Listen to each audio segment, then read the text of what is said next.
2 gold medals for the Finnish Titan.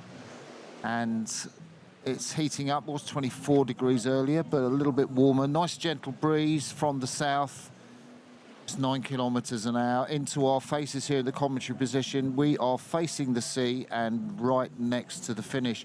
A lot of club coastal races coming up this afternoon. Yeah, yesterday we saw the heats of a lot of these, and some of them are straight finals now today. So we have 5 finals to come this afternoon. Starting very shortly in a few minutes, we'll be kicking off with the Coastal Club Women's Solo. But just a quick note from Decafok. They're the local NGO here in Manavhat. They protect the endangered logger sea turtles, and we're going to see lots of sea turtles later on at the victory ceremonies. So they lead a coordinated effort during the event here, the preparation to protect the nesting habitats of the sea turtles on the beach. Why are we talking about these? Because coming up this afternoon at 4 p.m. for anyone who is here on site, there is a cleanup activity happening in Cleopatra Beach, which is the next beach down from us here. So just pop that into your Google Maps. And so together with the WWF Turkiye, Decafok, Blue Mission Med, under the World Rowing WWF Healthy Waters Alliance, there is that cleanup activity happening at 4 p.m. local time today, Cleopatra Beach. So if you are around the place and would like to help those sea turtles, please make your way to that beach at 4 p.m. Now, just for information there, Neve, I am reliably informed that the last sea turtle left our beach a couple of weeks before the start of this European Championship. So they are safely in the sea, swimming I don't know where, but it's lovely to know that this is a natural habitat and a nest for sea turtles. And that is Micah, our lovely head of sustainability, which is very different from legacy, I think, in terms of, yes. But Micah is right across that. But we are shortly 2 minutes away from the start of the Club Coastal Women's Solo. These club races, they do allow a lot of club athletes, obviously, to compete, but also national representative athletes can enter into the club competition. We've got Audrey Burson from the USA here, who is one of the next level rowing athletes from the USA, and we expect the former lightweight sculler to figure strongly in this contest. Yeah, from the coastal side of things, we are seeing a big name here, Jessica Berra from France. She was first at the European Championships last year, second at the Worlds, third at the Worlds the year before that. She's always a name. I've rowed against her myself in the solo races over the years. She's always a big name to watch in these Club Coastal Women's Solo. So we're just getting going, less than a minute to go now to the start line. So if you're joining us for the first time, you'll see that all the boats are lining up on the water. So this year it is a water start for these competitors. So 20 entries, they're all lining up behind that line. So you'll see the big yellow triangles on the water there. So it's really important that they stay behind that because if they pass it before that buzzer goes, they will get a 2-minute time penalty, which is something you don't want to get. So they're all lined up nicely. If you back behind, maybe they're hoping to take a bit of a sprint finish and try and get through the line at full speed. But it's really important that you don't get tangled up here at the start line. Yeah, completely. Less than a minute, less than 60 seconds to the start of our first afternoon final. So there in that red boat, Jessica Berra, second boat in as you're watching on the screen. She's off in yellow next to her as well. Nice strong start there from, looks like 20 competitors in this race, so it's really packed at the start, isn't it? It is absolutely packed, even in these small little boats, packed up. So just to let you know how things work, we ident the crews by the boat numbers, so we can see number 103 there, which is trucking along, is the Spanish sculler de las Heras Yambrino, and she's closest to us.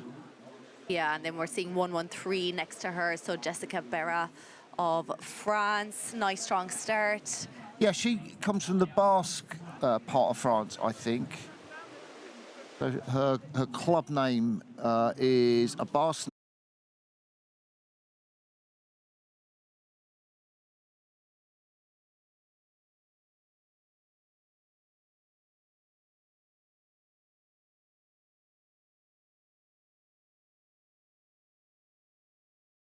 party, which was a very nice event in the beautiful city, the old Roman city of Seda, switched to beach rowing from volleyball.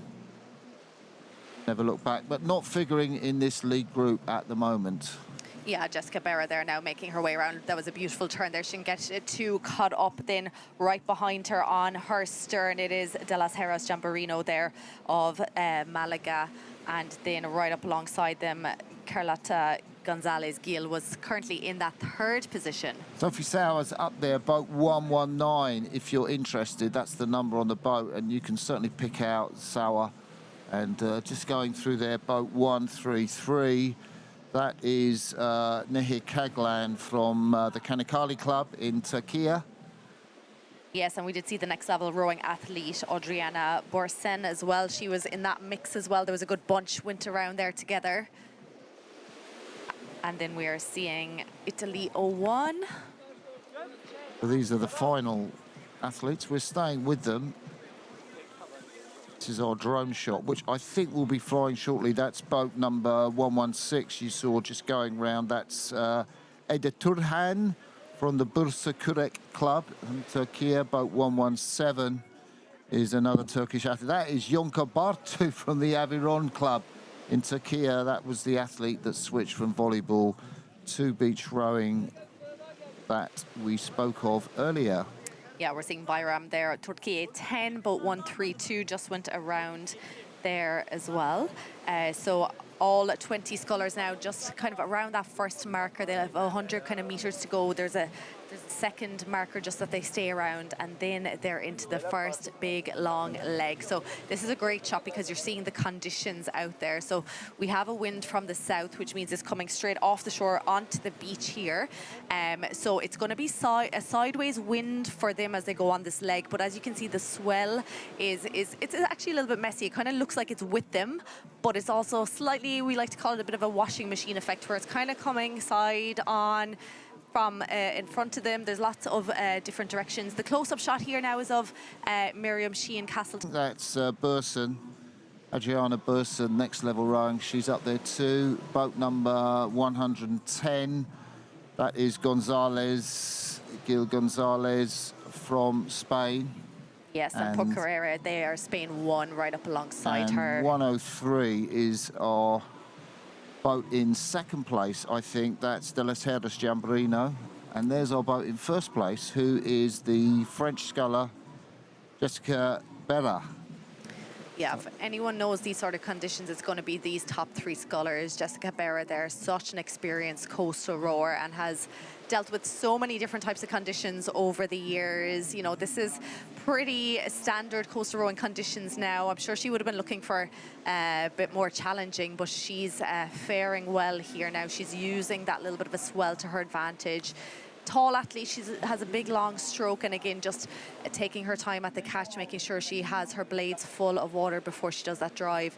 Taking a big look around here now, because you know when you're in this lead position, really important that you know exactly where you're going when it is such a long leg, 1800 meters. I was going to say she's 1 meter 80, so she's nearly 6 foot tall, and she's got those naturally long levers, and that is a great forward leg.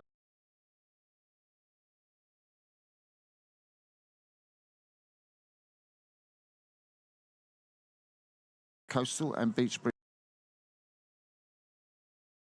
Sense of the speed of these singles as our drone flies over the water with them, and the beautiful technique there of Berra, the French sculler. And our drone will shortly fly around and tell us how the race for second and third place is getting on. Yeah, I can see she's having to work a little bit harder on her right side. Just her right shoulder is having to work that little bit harder because the wind is obviously pushing her to the opposite side. It's pushing her towards the shore. So she's just having to do an extra little bit of work on the right-hand side there. It's a tough place to be because you do have to get a little bit more out of the right side, but you don't want the upper body to take over here, because you're in danger then of the forearms kind of seizing up. And that's not a place you want to be out in the course here with forearms that don't want to work. So you just have to try and stay relaxed as you push more off that right foot as opposed to pulling with that right arm. Yeah, rowing as a pushing sport. And Not a if pulling anything, sport. yeah, I would say that those competitors behind have closed up a fraction on Berra, but there is a long leg to come, the leg that will go back towards the west. The athletes finally get to the turning point. They head in towards the beach a little bit, maybe 750 meters or a kilometer towards the beach, and then they turn their bows towards the west and they go into the swell or into that washing machine that you heard Neve talk about. This is the race for second place behind, and we nearly got a look at the number there to ident the boat in the second place. I don't think conditions have changed or positions have changed that much. Great shot here because you're kind of seeing the up and down motion of the boats. This camera is on the beach, I would say, and it's looking outward. So while it looks quite flat at the front, you can see the bouncing of the boats as they make their way out. These are the beach sprinters who are training. The front of your screen. It's all going on here. It's, you know, racing going out on the course, beach sprinters training to our left on the practice course. There's one of them there. Because they weren't able to practice because of the storm when they first arrived, the practice has been absolutely manic, with crews trying their best to get on the water. And we will take you into our drone shot as soon as we can, just to see that race between France and I think Spain in second place. Yeah, I think there could be a potential of a couple of Spanish medals once we get back to who's in second and third position. We saw Spain 01, Maria Angles por Carrera. She was up there in that leading pack, as was Carlota Gonzalez Gil. We've seen her at the World Championships over the last couple of years. And of course, Marta de las Haras Jamborino, she was well up there as well. She raced in the mixed double in Barletta in 2023, finishing 12th. So these scullers are going past, is that the halfway buoy, that yellow buoy? I kind of think it's not really, but No, I think that's an I think inside that's buoy. another buoy. So we're seeing the long view of these scullers, so probably they're about a kilometre away from us as we look, and our drone has now come back into service. And we can see this swell that those athletes have been going through. I think they might have made the turning point there.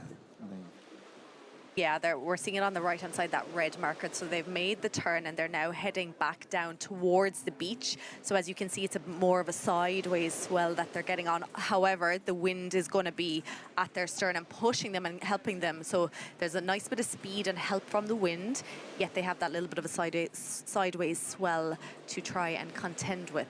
So there's the beach that the scullers are heading towards, and another buoy which they need to go round, red buoy, and they will do a 90-degree turn around that red buoy. And we're assuming we are looking at the leading bunch there, heading for the red buoy, and that's the French sculler, we think still in front, but the distance between her and the pursuers seems to be closing ever so slowly. And it's going to be a long slog for Barra in the front of this race to stay in front of her pursuers when they do turn parallel to the beach and head westwards. Yeah, we're seeing the different lines here. So Jessica Berra there, she's on the right-hand side of the screen. She's taking a much wider line compared to the yellow boat, which I think is Spain 03, which is De Las Heras Jamborino. They're going much tighter, so they're going to have to brake hard and re-accelerate, whereas Berra's going to be able to somewhat keep rowing, keep the speed up here now. So Berra's just approaching that inside turn. She's just gonna keep rowing right around that. Just a little bit extra pressure on that left oar, that left foot. Whereas look at this is very tight from these two Spanish scullers. Beautifully executed that turn. Yeah. You absolutely called it brilliantly. And one of the Spanish scullers there, we can't quite see the number on the boat to confirm who it is, but what a great race for the silver and bronze medals there with those scullers. If our drone goes close enough to get a look at the numbers, we can ident the crews. Martin was laughing at me earlier because I have my face right up against the screen trying to see who is who.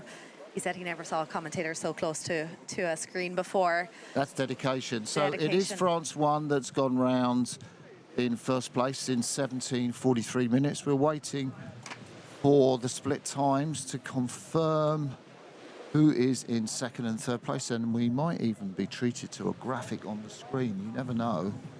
See who are those first four scullers, who's in the leading group. Looks like De Las Heras Jamborino, Spain 03 in that second position, so I think she's in that yellow boat. Then it is Precaria of Spain 01 in that third position right now, followed in by, it seems like Sauer of Italy.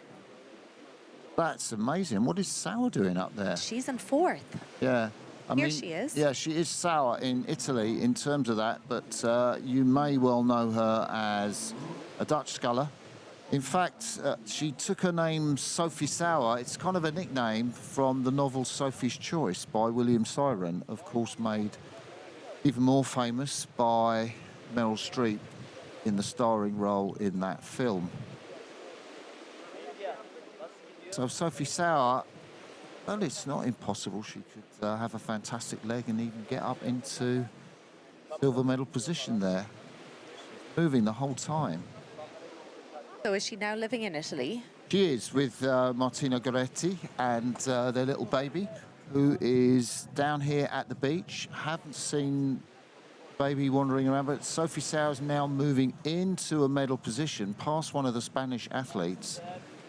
And yeah, and the French athlete, Barra, is kind of holding the distance, but I think Sauer is the quickest moving boat. And if we had GPS on them, we could kind of give you that little data in terms of meters per second. So Sauer now in bronze medal position. Yeah, still Barra still leading this one out, and in that second position at the moment, it is still going to De Las Heras Jamborino. In that yellow boat. She's currently in that second position, as you said, Sauer, just kind of moving through them now. And then in fourth, it is looking like Sauer overtook Precaria of Spain 01. She's now back and forth. I'm just looking there at Barra, so, you know, the blades maybe catching the water in the swell, and, you know, you kind of might be put off by that in flat water rowing, but I guess that's just how it is in coastal rowing. So you, like you say, be in the moment, and even though you're in that swell, you can't allow mistakes. The next stroke's a new stroke, and that becomes part of your rhythm. So it's a natural sort of feel that your blades will catch every so often, and you've got to expect that. You have to relax into the unexpected in the sport. You can't get comfortable with any sort of condition, because before you know it, you're turning in and the conditions, you know, totally change. So the goal is to relax and prepare for the unexpected and stay adaptable with every stroke. Because as you said, every stroke is going to feel very different. You're on top of a wave, you're down the bottom of a wave, so it's going to feel very different on the blades every time. So it's just about staying with the stroke you're in, trying to keep the blades in as long as you can through.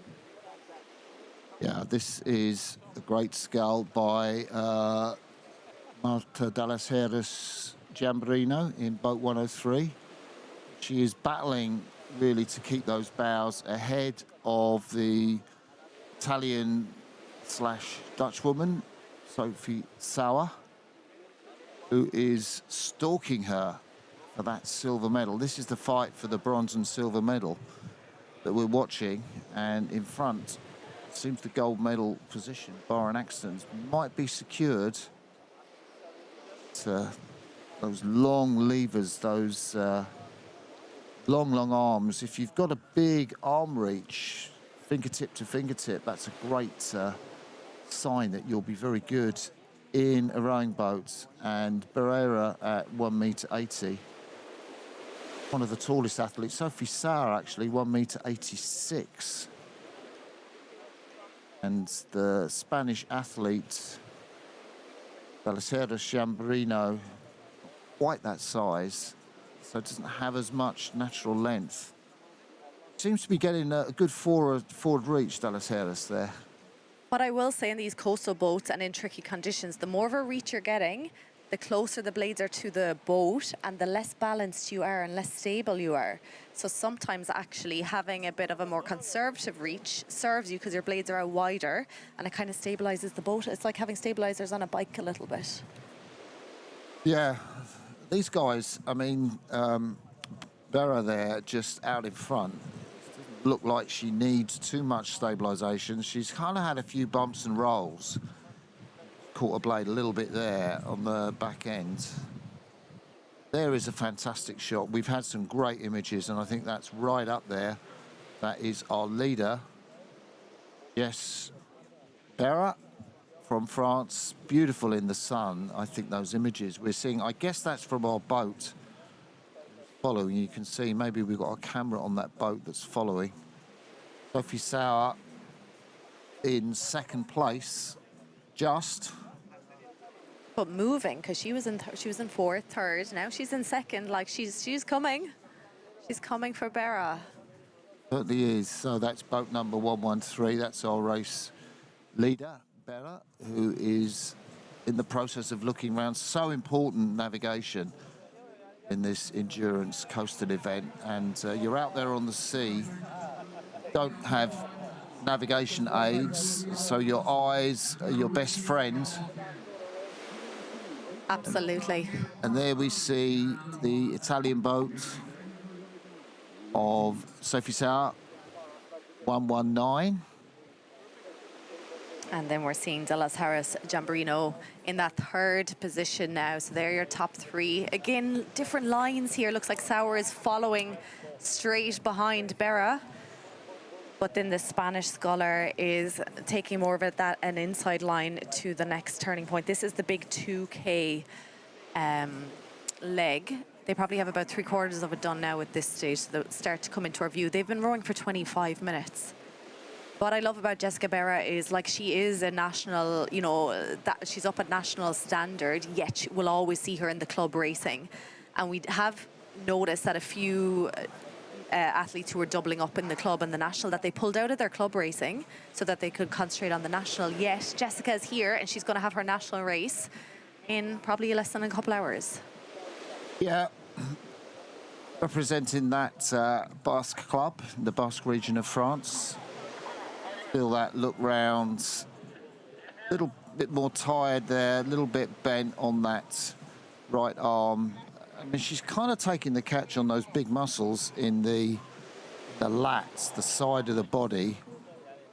I guess if we were looking at someone like Nakarainen and the way he sculls, you'd see that right arm really quite straight. And technically, that's what you look for. But there have been scullers that have won Olympic gold medals, like mine goes to Catherine Boron, not in coastal, but in flat water, who kind of had what you call a bent arm catch. I'm wondering, on her second leg earlier, she looked like she was struggling or working hard with that right side, and I'm wondering, did she work a little bit too hard? Because this reminds me of a feeling where the forearm is starting to go and you're trying your best to hold on to that oar. That's what it reminds me of. I can nearly feel it in my own body. It happened to me in Wales back in 2022, where the forearm just seized up because I worked a bit too hard with the upper body. And that's what it's kind of reminding me of, that she's just trying to hold on. So I'd say if this was in flat water rowing, all those looks behind, you'd say that was desperation. But I don't feel it is desperation for the French woman. I kind of feel she's kind of got Sauer in her sights, the silver medalist from Italy, and that Spanish athlete behind, De Las Heras, still in bronze medal position. Yeah, Sauer is definitely closing in on Bera here, so I'm wondering if Bera is struggling a little bit, and if, again, as Martin said, if we had the data, would her speed be dropping a little bit? Because Sauer just seems to be handling this leg a little bit better and kind of working her way up towards Jessica Bera here now. The thing about Bera is she's been fantastic on the turns. The way she came round that buoy at the top end of the course, that she took that wide and then, you know, didn't stop really sculling on both sides. It was just beautiful to watch. So I think if she's really skilled on this turn, this first turn, she's going to nail this gold medal.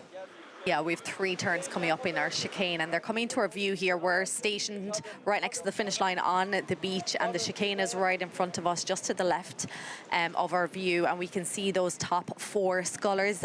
Actually, from here, we're seeing the distance. Jessica does have quite a bit of a lead still ahead of Sauer there of Italy. And then 3rd position, we're kind of assuming it is still Spain, but we could be wrong. De las Heras Jamborino was in that 3rd position. She might just be holding on, I would say, ahead of Procaria of Spain 01. Barra came around that top buoy beautifully. I kind of had the binoculars on looking at her. Sauer's taken a little bit more time to get round that buoy. Not as fast as the French woman, and I don't know if she's more tired or what, but certainly De las Heras has closed, I would say, a bit on the Dutch sculler going around that top buoy. And it's going to be a tight race for the bronze medal between De las Heras, and I'm not sure if that's another Spanish sculler behind her, Neve. Yeah, looks to be Procaria, who was sitting in 3rd a while ago. She was pushed down to 4th, but it'll be interesting to see, because Sauer really just stopped dead there for a couple of seconds at that turn. So you have 2 more of those to go. So I'm wondering, can the Spanish come in and take that 2nd spot from her? Well, we've been giving the silver medal practically to Sophie Sauer as Barra comes up to one of the turns on the chicane. Takes it beautifully as well. She hasn't stopped sculling. Sophie Sauer will need to be a little more quick around this turn. And the Italian athlete is coming up to the buoy now. A little bit of a hold on that port side blade, the stroke side blade, and she goes round. That should be the silver medal confirmed for Sauer. Boat number 119. Yeah, looking like she has enough of a lead here now at this point. Jessica Barrett just around her final turning point. She actually took it quite wide, but she's probably been looking at the earlier racing and knowing that she doesn't need to overturn. She has her bow pointing back now towards that finish line, so she's onto the final 300-meter leg. And then it'll be that exit and final approach to the finish line. Maybe a little overcorrection here now, and she's starting to head down towards that beach sprint training route, but she's now correcting herself again. So it does look like there's that little bit of a sweep across that final leg. But yeah, here comes 2nd and 3rd position, still going to Sauer at the moment in that 2nd, and then De las Heras Jamborino. Aria from Spain, one boat is really trying to get round that quickly to see if she can get in front of De las Heras and secure a bronze medal, but I don't think she's got enough water space to do it. You can see Jessica there, she's really shortened up the stroke here and just holding on again with that bending of the elbows quite early after her catch. So it looks like she just wants to hold on here now, pull her final few strokes. Yeah, she's coming through to a really good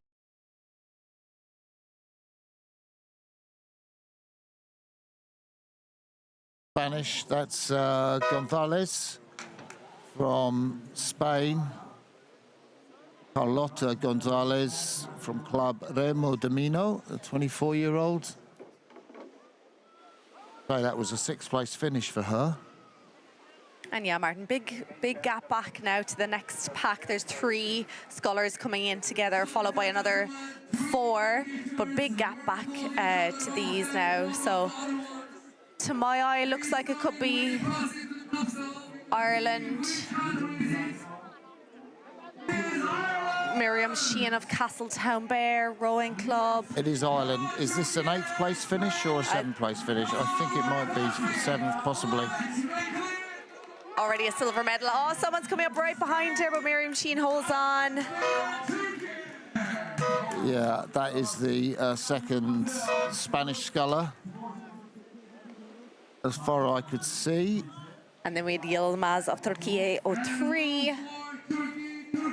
I think that might have been Lucia Navarro from Alicante. I can see her one piece on. She's collapsed on the ground, and that was one of the scullers from Turkey. Senay Ilmaz. And already finished is Derin Kumak, the 17-year-old from the Fenerbahce club. And Dana Dutar there of Croatia. Used to row for USA, her club in USA, and now she's with club in Croatia. Austria up next. So the Austrian sculler there, Manuela Leinbock, 40-year-old crossing the finish line.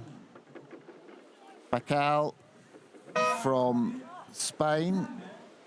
She is from the Real Club Nautico Calpe, Miriam Bacal Riquelme. Boat 117, you can see there just finishing is Yonka Bartu, who switched from volleyball. Remember, we saw her briefly in the first 1,000 meters of the race, but she's now finished here. Another of the Turkish scullers finishes the course. The number 139. 139, and that could have been Nehir Atayman from the Kanakkale Club. And we have 116 coming in, Türkiye 06. Ida Torhan, Borska Kurek coming in to take her final few strokes. Nice finish there from her. Boat just slightly going sideways, but out she comes. As you can see, a lot of people, a lot of boats on the beach, can be a little disorienting.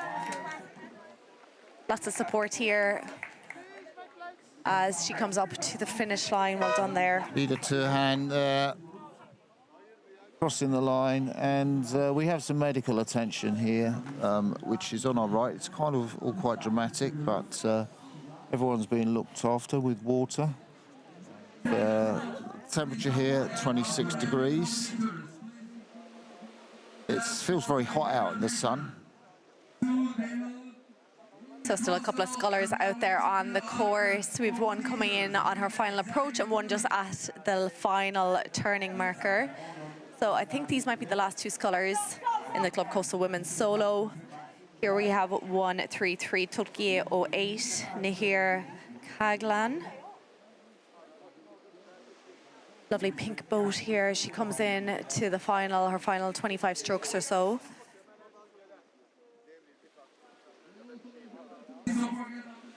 So we've had some great racing. First race of the afternoon, the Club Coastal Women's Solo. The winner of that, Jessica Berra, France 01. She will have to rest up now and try and get herself back in the zone as she'll be racing again later on in the member federation. She'll be representing France. Second position then went to Sophie Sauer representing Italy 01. And then third position was Marta de las Haras Jamborino. So final approach here now. Lovely straight line into the beach here for Nihar Kaglan, Türkiye 08. Taking her time now as she makes her way up to the finish line, and then I think we have a couple of scullers to go.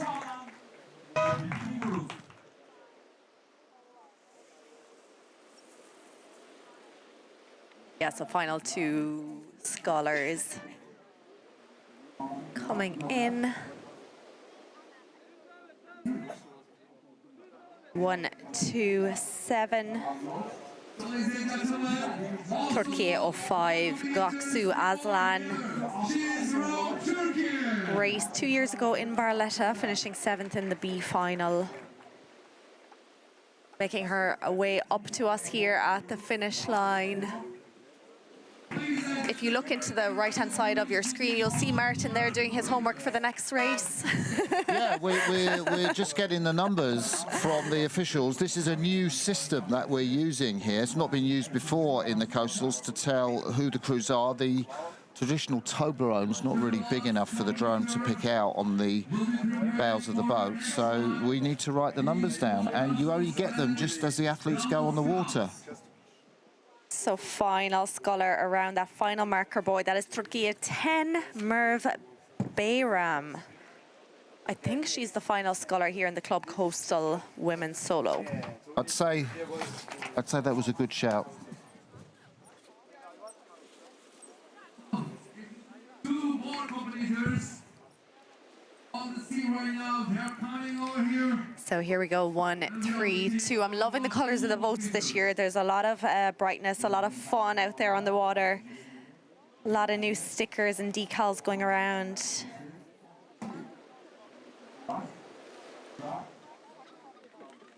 So our next race is due off in 1 minute's time. It is the Club Coastal men's doubles.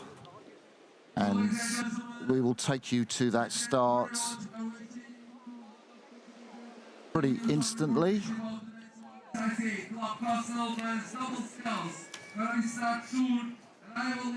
So the race is off, and here's our last competitor. And so we can see the split screen of the start there for the Club Coastal men's doubles. And Simone Martini and Martino Goretti, that's Sophie Sauer's husband, racing in this for Italy 1. And we've seen so many of these athletes before. Sjoerd Schepper and Amos Kaiser were racing this morning for Hollandia Row Club in the mixed doubles. As our final athlete in the Club Coastal Women's Singles crosses the line.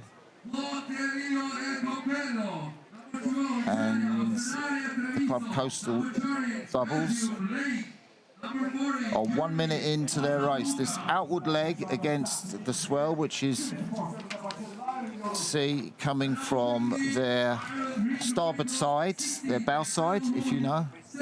And that's number 208 in the lead. And that is the crew from Ireland. Do you want to talk about them? Yes, indeed. Noel Creedon and Neil O'Sullivan, they were second at the European Championships last year. They had an incredible first leg as well of their race yesterday in the heat. We saw them off to a huge, huge start. So that's Neil in the stroke, Noel in the bow there with the white hat. So yeah, I know they're hoping to do one better. They got the silver last year, but we also had the gold winners from last year from France, Kyrian Brulé and Clément Thomas from Saint Malo. So they're out there on the water as well. They're in boat 211. Oh, there's one more athlete out, is there? Yes, the women's club solo. There's still one athlete to go, I think. I did see boat 202, Hollandia Row Club, Sjoerd Schepper and Amos Kaiser. No surprise to see those guys up there in the early stages of this race. That is boat number 212. That is the Belgians, Ben Louis and Savin Rodenberg, that we're looking at. Close up with the leaders. Sherry. So 212 here, yes, Belgium. We're seeing a split screen here again. There's two races going on. So Belgium here, they seem to be a little bit in the lead here. We're seeing USA 01, then so next level rowing. Corey Rogers, Chris Bach, who won the club men's solo earlier on. So they're a very strong crew and one that we'll probably potentially see on the podium later on. But yeah, things starting to spread out. We're almost 3 minutes in, so they'll be making their way now to that first turning point after 1K, and then they'll be heading across the course. So wind is, they're straight into the wind here on this leg, so it's a bit hard, and they then have that little bit of a sideways swell as well. So tough enough conditions on this first leg, and it is a place where you do want to kind of go hard and sprint and get a good position going around that first marker. You'd prefer to be looking back at the crews as opposed to trying to fight back. So there's Ireland closest. The drone just went over them there now. Yeah, so if you're just tuning in, you wonder what you're looking at. So we have on the left of the screen the Club Coastal men's double sculls, which started at 14:40 local time, and on the right of the screen we have got our last athlete. We keep saying it's the last athlete. This really is the last athlete in the Club Coastal women's solo. That race started around about 43 minutes ago, and it's athlete number 134, and that is Kendra Kandapakologlu from Türkiye 2. And I think we're seeing all the fun around the buoy here. Yeah, we are indeed. So Ring Rowing Club Ireland 01, they had the inside line going around there, so that means they have their bow just ahead in the lead here now. Camera's just gone off them there now again, but there's 3 boats fighting it out for those top 3 spots. Looks like Belgium might be one of them as well. So now they'll have a wind side on. So it'll make things a little bit interesting. Fantastic images with the sun glinting on the water and just the boats. I mean, you can see we're getting some incredible images from our drone camera here, just flying along. You get a sense of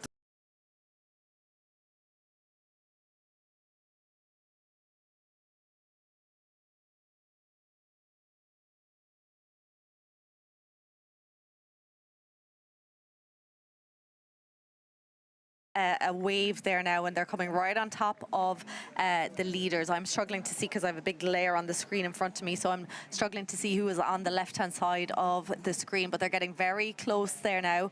So they have to be careful with that bit of a swell, that they're not pushed on top of each other. You know, they're leading out this race. You'd hate to get involved in a tangle here now, because, you know, these 2 boats are in a super position at the moment. And that is Kemra Kandapologlu just crossing the finish, the last of the finishers in the Club Coastal Women's Solo. And we will go to one big screen very shortly here. That is the Schapper and Kaiser, the Dutch double, who are right out there. And there we go. What a great race between these 2 crews. There's nothing between them.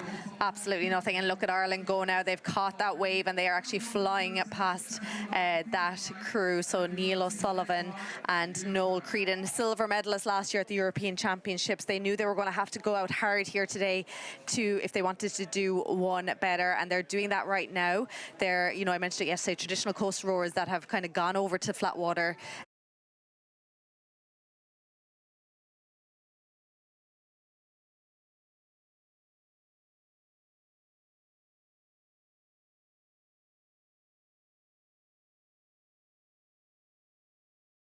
The red, white and blue. White and blue. So behind in 4th place, I think that's 2:06 there, which is Ivan Reynosa Carrillo and Quiles Arenas from Clot de Iliot El Campello from Spain. 2. They were in 4th place, and I can't see who's that in 3rd place. Hard to see from this. I'm wondering. I know Belgium were here as well. They're just off our screen, but they're just coming in here now. 2-1-2. That is Belgium. Yeah, we have been talking about the Belgian athletes, haven't we? Yes, Louise and Roddenberg. I think the drone man may have heard you. Hopefully he's going to fly out there. So that yellow marker just kind of, it's a visual aid that tells them that they're halfway down that 1,800-meter leg. So it's really close here between these boats here, kind of fighting it out for those bronze medal, 3rd, 4th, 5th, 6th positions. I think that's Boulet and Thomas there, the French ones, about 2:11, and then 2:06, as we said, were Reynosa and Arenas from Spain. Here's our 2 leaders. Very far apart, which is interesting in terms of the tactics. I kind of would say I prefer to be where the Irish are. And the Dutch, they haven't moved over towards them. They just kind of content to stay with the swell, ride it along, and maybe leave their chances to the turn, or when they battle into the swell on the homeward leg. Boat number 215 with the white caps on there, you can see them. They are the Sevilla crew, Fernandez and Gonzalez. Boat number 208 there is the Irish, Creedon and O'Sullivan. Yeah, working hard here to stay in that lead up alongside the Dutch crew. Let's have a look now and see who's in the lead at this point in the race. As you said, the Irish may be a better line. They have that inside line into the next turn. It does mean they'll have to put on the brakes maybe a little bit more than the Dutch crew. I want to say technically, it's interesting. I think they're doing it with guts. I think the lad in the stroke seat, he's pulling his blades in towards him a little bit. I think technically they've probably got a little margin for improvement, but it's certainly serving them well. There are their competitors, the Dutch. So I think to look at a shorter stroke from the Dutch crew, higher rating, they're kind of cleaner out. Technically, I would say they're more proficient, but the Irish are still in the lead. I mean, is that just guts and determination? Absolutely, a bit of brute force, I think here. They're just, they know they have to give the race of their lives if they want to get themselves on that podium, and particularly in that gold medal position. So they are just working hard to stay in this position. You know, Neil O'Sullivan, a young athlete who started off in the coastal sweep, then into coastal sculling. Look at this, Netherlands seems to be moving slightly here. Is that riding a wave, do you think? Yeah, when the speed picks up like that, it's always they're catching that little bit of a swell here. And maybe the athletes feel that and just go with the swell and do a little bit of a sprint. So they have to be careful here now because bows are angling in towards each other. There could be a little bit of a clash of blades. Again, when you're in the lead like this, you don't want to get involved in a crash like this. So the Netherlands have got this higher rate of striking. The Irish have got that really kind of long stroke, really through to the back end. We've seen so many crews do well here with a strong back end, and they're kind of pulling out a little bit on the Netherlands, who went towards them, had to course correct a little bit harder on their stroke side, their port side.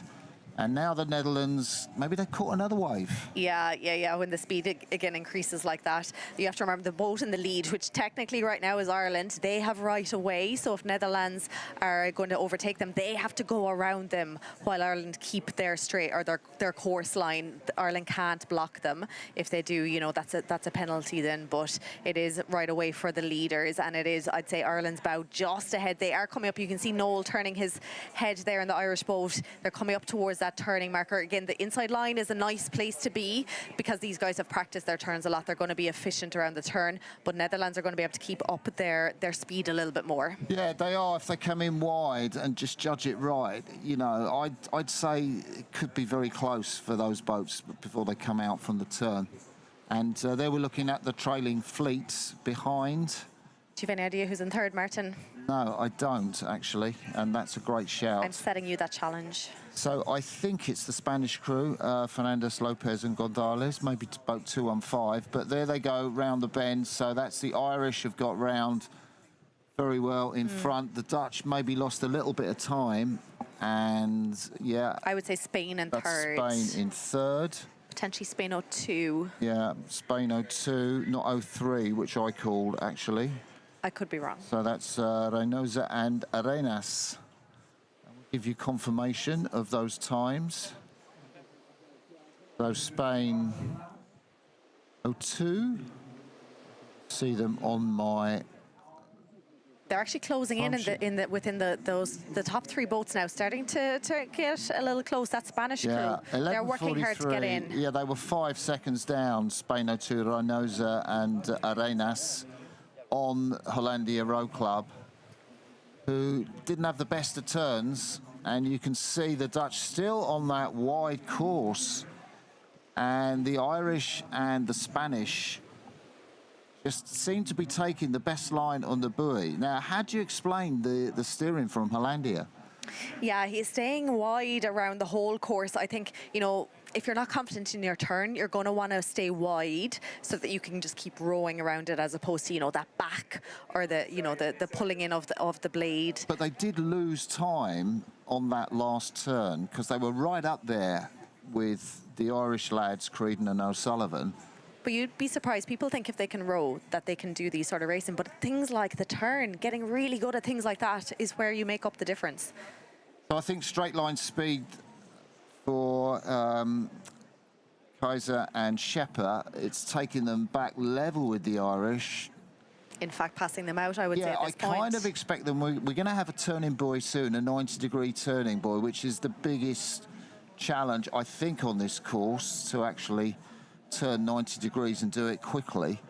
And it's Hollandia Row Club in the lead at the moment, but we reckon the Irish are quicker on the turns. Yeah, and you can see here now Ireland are still once again taking that inside line. They're making sure their bow is pointed in the right direction. Here we go, we're up at it already. So they're not stopped rowing at all, Ireland, have they? Just a slight dip of the oar, the right-hand oar by Noel. They're kind of clear water up on Hollandia. So again, the Irish have got more distance on the turn. And Hollandia, well, it's a straight line race. They're now moving inside the Irish. Interesting navigation decision. Not sure if that's Sir Shepper in the bows of Amos Kaiser. moving inside the Irish. Yeah, and I think we have the Spanish right up there alongside them as well. Oh, so is that why they moved? So the Spanish are there. Yeah. This is a great race. So there's 3 crews potentially for the gold medal. But there's a long stretch now. A lot of rowing to do in this race as we go back the 2 kilometres. Yeah, this will be interesting because you'll wonder, will Netherlands put on, you know, a bit of a push here now and get them on the straight line speed? But Ireland know that there's 3 turns to go here, which they know clearly at this point that there might be better at the turns. So the crew from Saint-Malo, the French crew, Boulet and Thomas, are right up there, as you can see at the moment, very close at the turn on our graphic.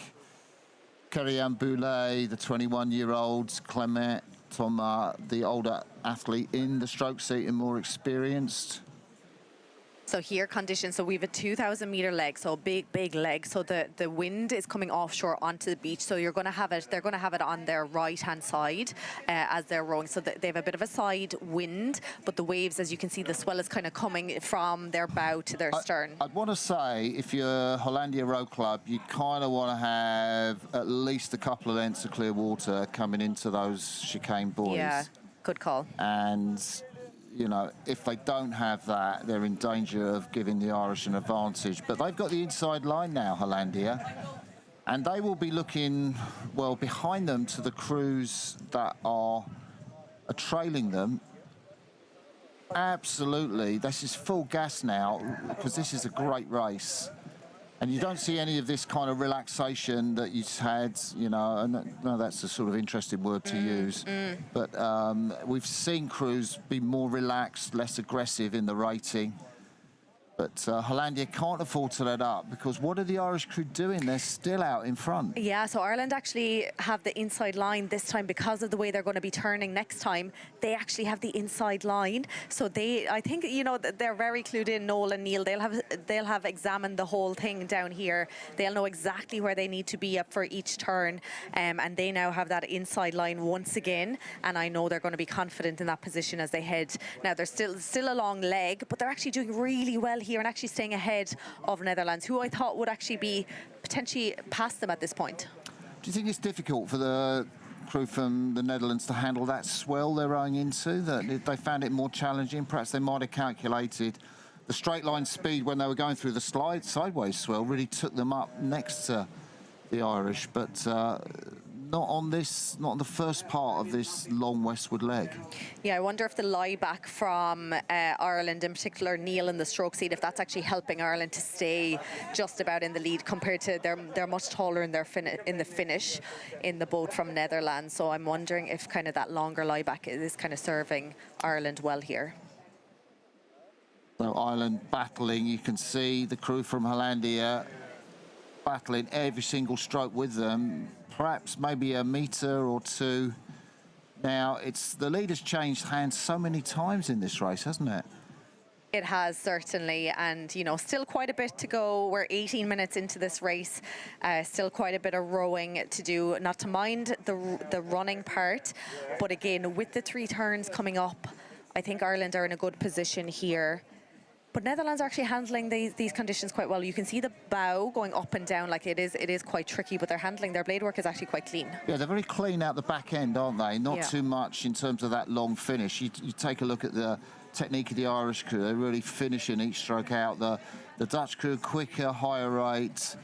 And it's a different technique, and it's kind of gaining them, you know, centimetre by centimetre, I'd say.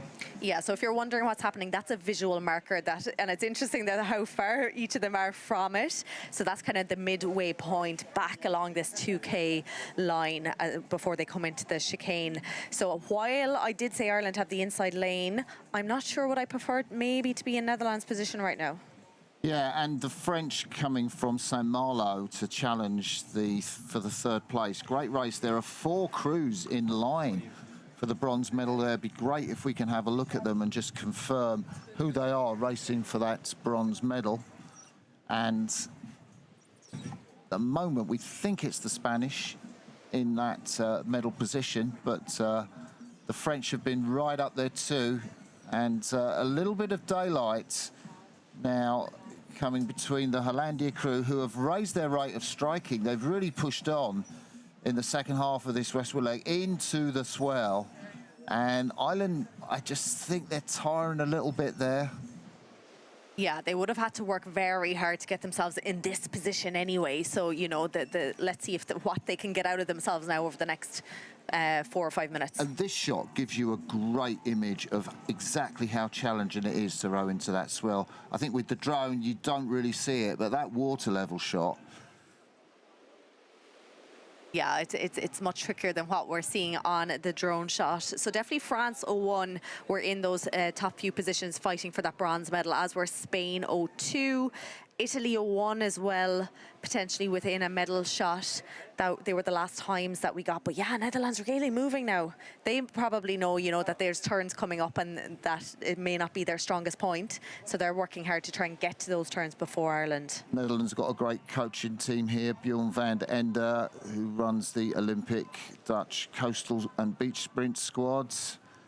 And Ronnie Florijn there. And so we'll get a look at the race for these training crews. So 211 there, that's the San Malo crew.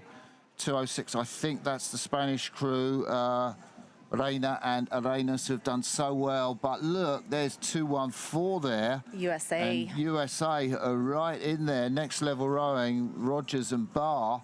Both And 214 Italy. and 218. The Italians, Martini and Goretti. So you pick, who's your pick of them for the bronze medal? I mean, it's a great race, isn't it? It is a great race, and they're right on top of each other when it, you know, they're coming up towards those chicanes, you know, or in another couple of 100 meters here. So look at USA right on the stern here. What's of the tactics Spain there? Is that a deliberate tactic, or they just, you know, they don't want to lose speed by moving out? Exactly, but they have to. If they're going overtaking 206, they're going to have to go around them. I think Renosa and Arenas in 206 have done ever so well. They've seen the USA right behind them. And I think, you know, Carrillo Renosa has just said to Arenas, let's just do a little push there, keep ahead of them. So we're seeing here a great shot of the top 5 boats here now. Is it taking them back on the Irish, do you think? I think so. There's a great battle here for the bronze medal, and this battle is actually, they're closing in on Ireland. There's the Italians, Goretti and Martini, great athletes in flat water rowing here in coastal, and they're on the right, moving into the centre of the screen. And now we're starting to see them with our own eyes now. We can look out to sea. And look like Netherlands have put on a big push now, really working hard to get to those turning markers before Ireland. And they have opened up clear water now, it seems like. So Ireland hanging into a silver medal position now. And then a great battle back behind them. 4 boats here fighting out for a bronze medal. It is the Spanish, I think, that are there in that bronze medal position. But 4 boats are so close, and it's all going to be on the turn, Niamh. Yeah, look at this on our screen. This is beautiful. Oh, they're going to be involved in a collision now if they're not careful. 2 crews here right on top of each other, and this is the bronze medal battle that's happening. Yeah, I think we've got the Netherlands just going around that first buoy. There they are. Pretty good turn. Yeah. Yeah, didn't slow down too much there. The Irish, not quite as speedy on the turn. They kind of have to stop rowing on their starboard side blades.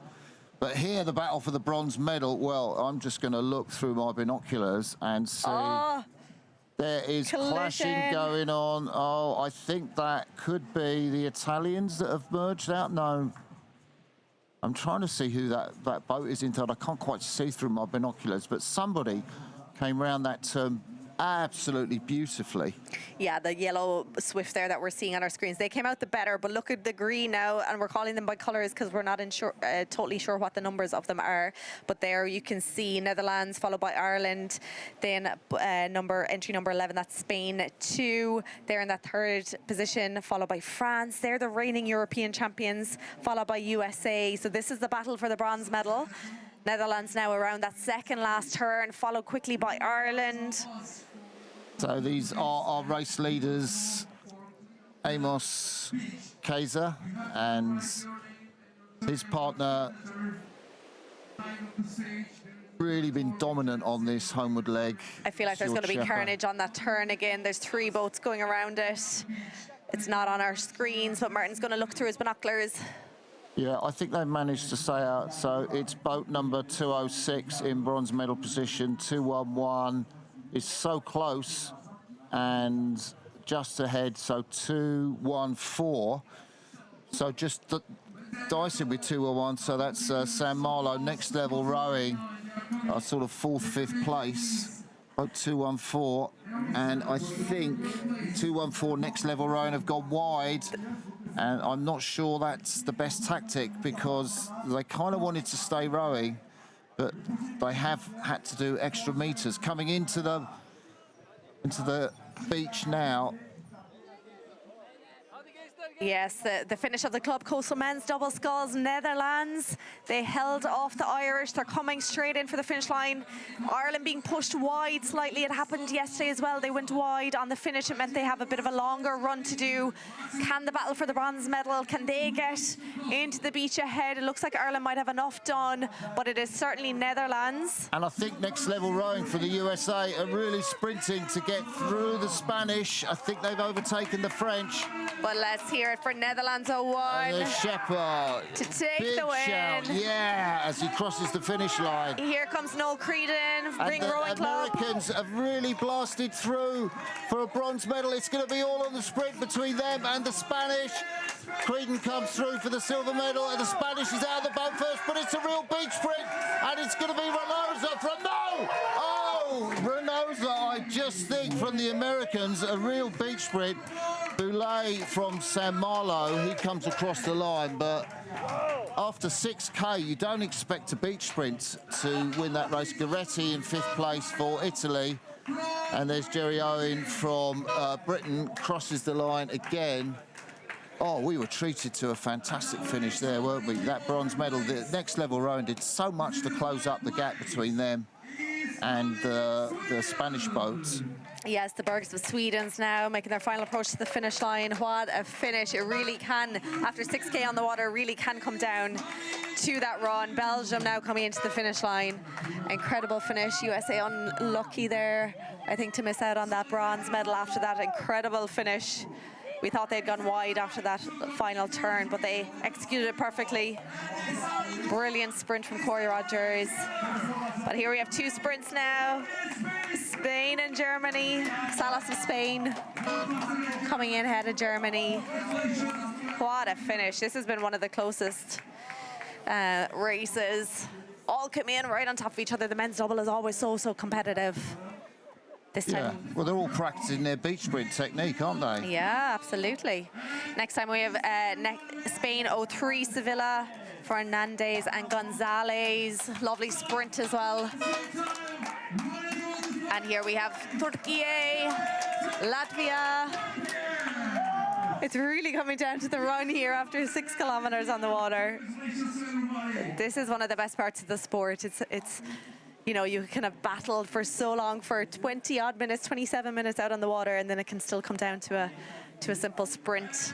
Here we have USA, Justin Stevens coming into the finish line. We still have a couple of crews, I'd say maybe 2 boats left out on the course in the club coastal men's double sculls. But just a reminder there, in first position it was from Netherlands, Hollandia Roy Club taking that first position. In that second it was Ring Rowing Club Ireland 01.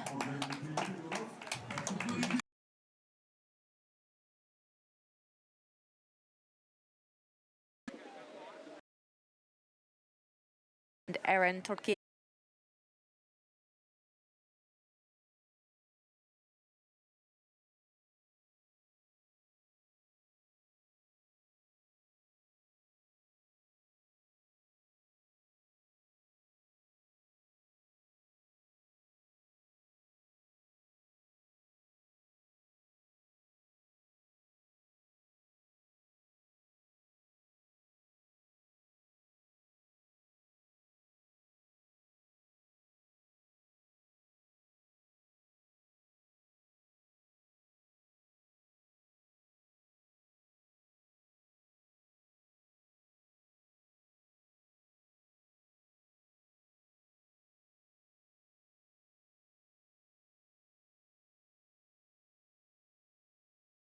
So boat 221 just coming into the finish line.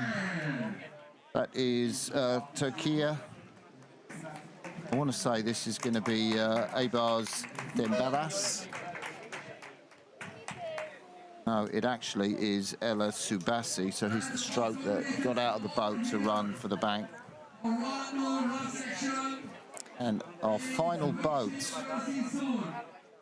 I have a feeling this is Croatia, Igor Boraska, Till Anderson. Yeah, Till Anderson's jumped out the boat. These guys have raced so many races the last 2 days. Yeah, and Till Anderson, yeah, backwards over the line. Igor Boraska just helping carry the boat out. He'll be going back to his coaching job in People's Republic of China after this championships.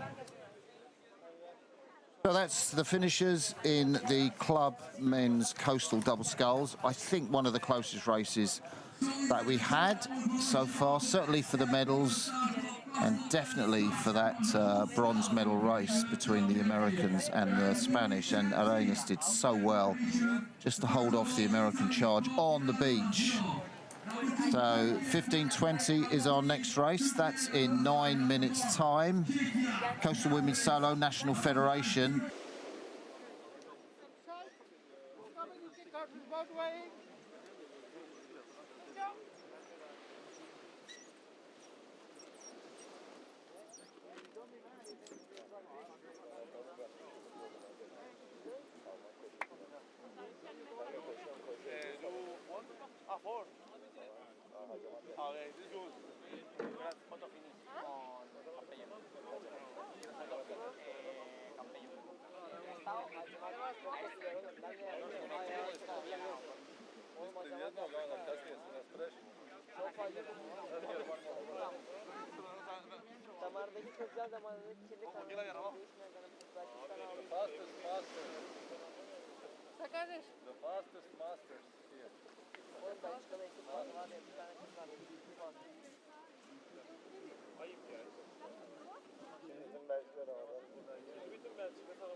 Aynı köşeye bırakırız yine.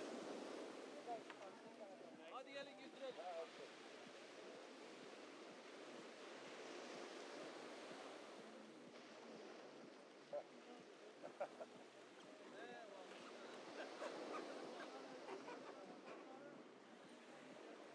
Hadi. Kameraman. Kameraman gel kameraman. Tamam. Ramazan. Ramazan iki çiftleri 4 çift romortlar var. Uzun. Orada. 4 çift romortlar var. Onları getireceğiz.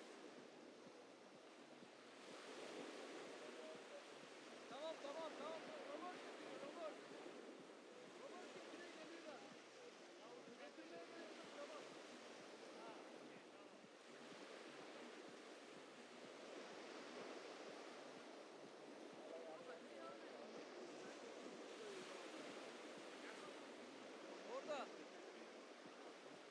lat mı? Lat. Double, for double.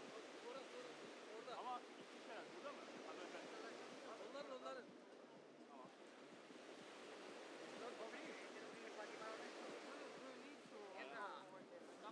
Hostia, puta madre. Hangi ülke?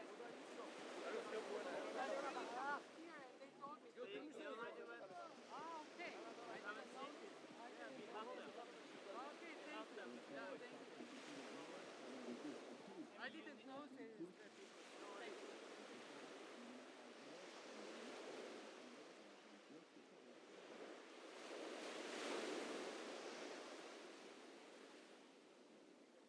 Mesut abi, bunlardan sonra 4 küpe bile gelecek. Evet tamam. Ben başlıyorum getirmeye. Evet getirelim.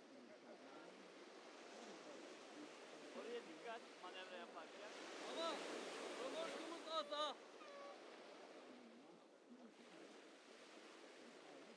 Nereye hocam? Direkt içeriye. Güzel yer seç. Hani bu ayarlıyordum ya ben onun gibi ayarla.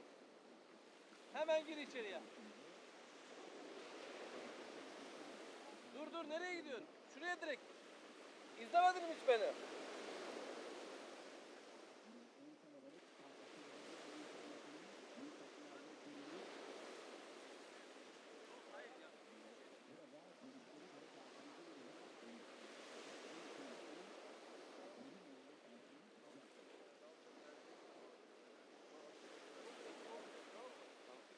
Dört tane noktaları gelecek yan taraftan, karşıdan.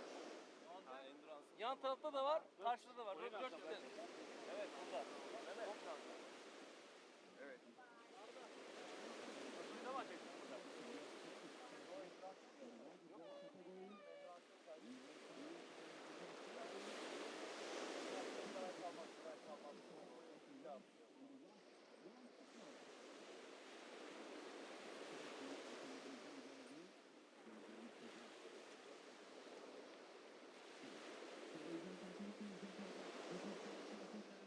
Quadruple sculls, always starting at 15-20. Each one will come more earning than other ones. And we wish good luck to everybody, all the competitors.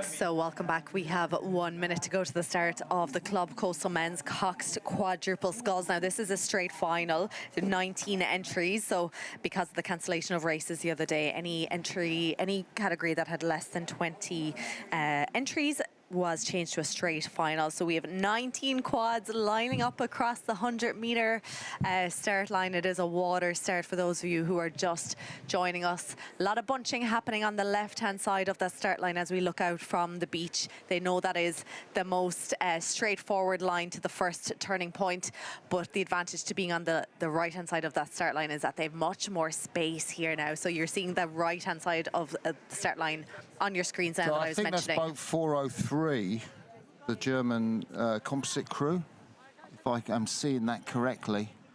And there's less than a minute to go. And you can hear the hooter maybe. And so briefly, it's Germany in the lead.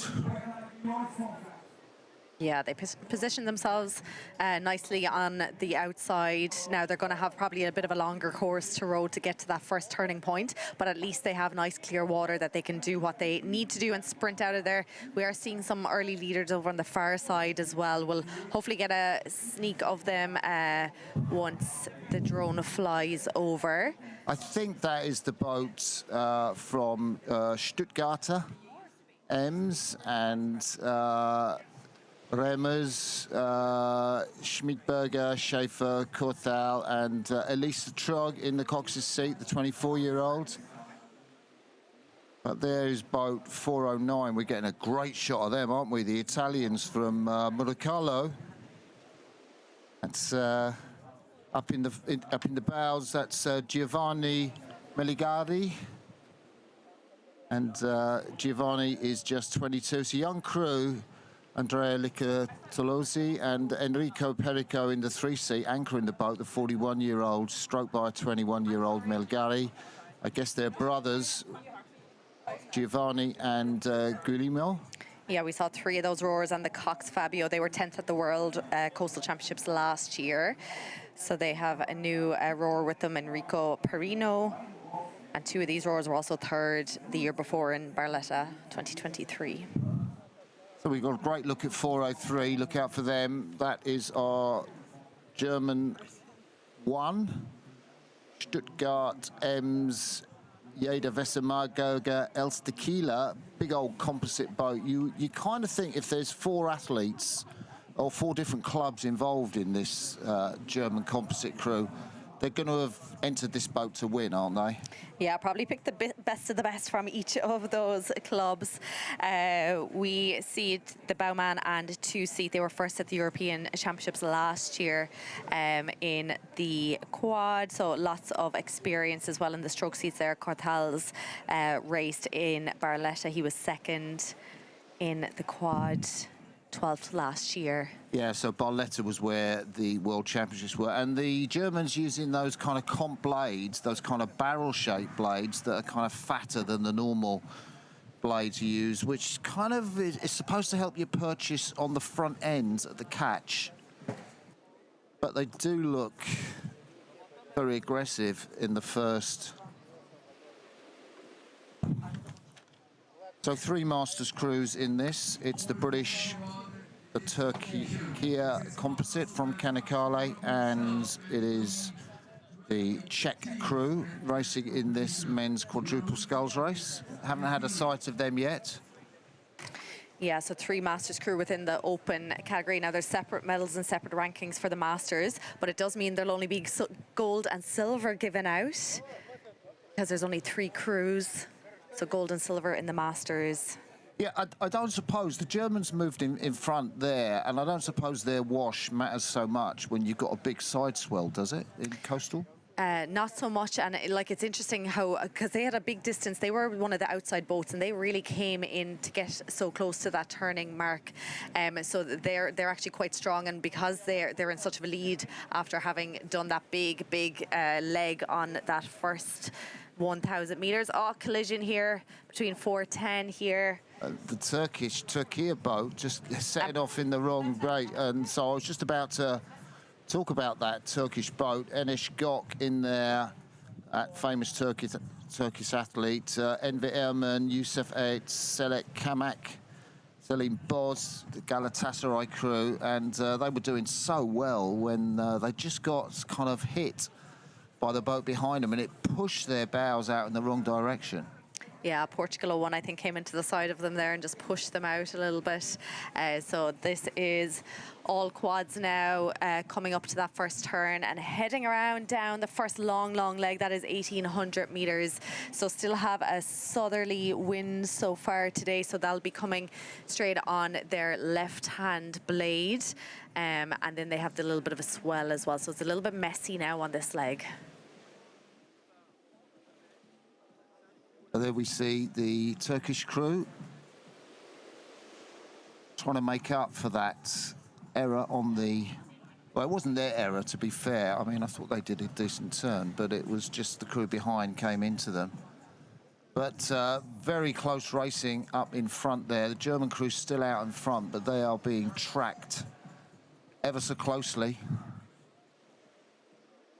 They are indeed, yeah, but they're putting on that bit of a push now again. They had an incredibly strong start and had a long kind of leg. They had to do a bow shape to get around that first marker, and so now they have a straight line to the second turning point. So I feel like they're going to start pulling away with every single stroke here. That's boat number 423, Turkiye 03 now in second position. Yeah, I was going to say that Gok, Erman, Aitz and Kamak actually lost out on that turn, but they've managed to confirm that second place. Fenerbahce, you can spot them with the black and yellow sort of all-in-ones.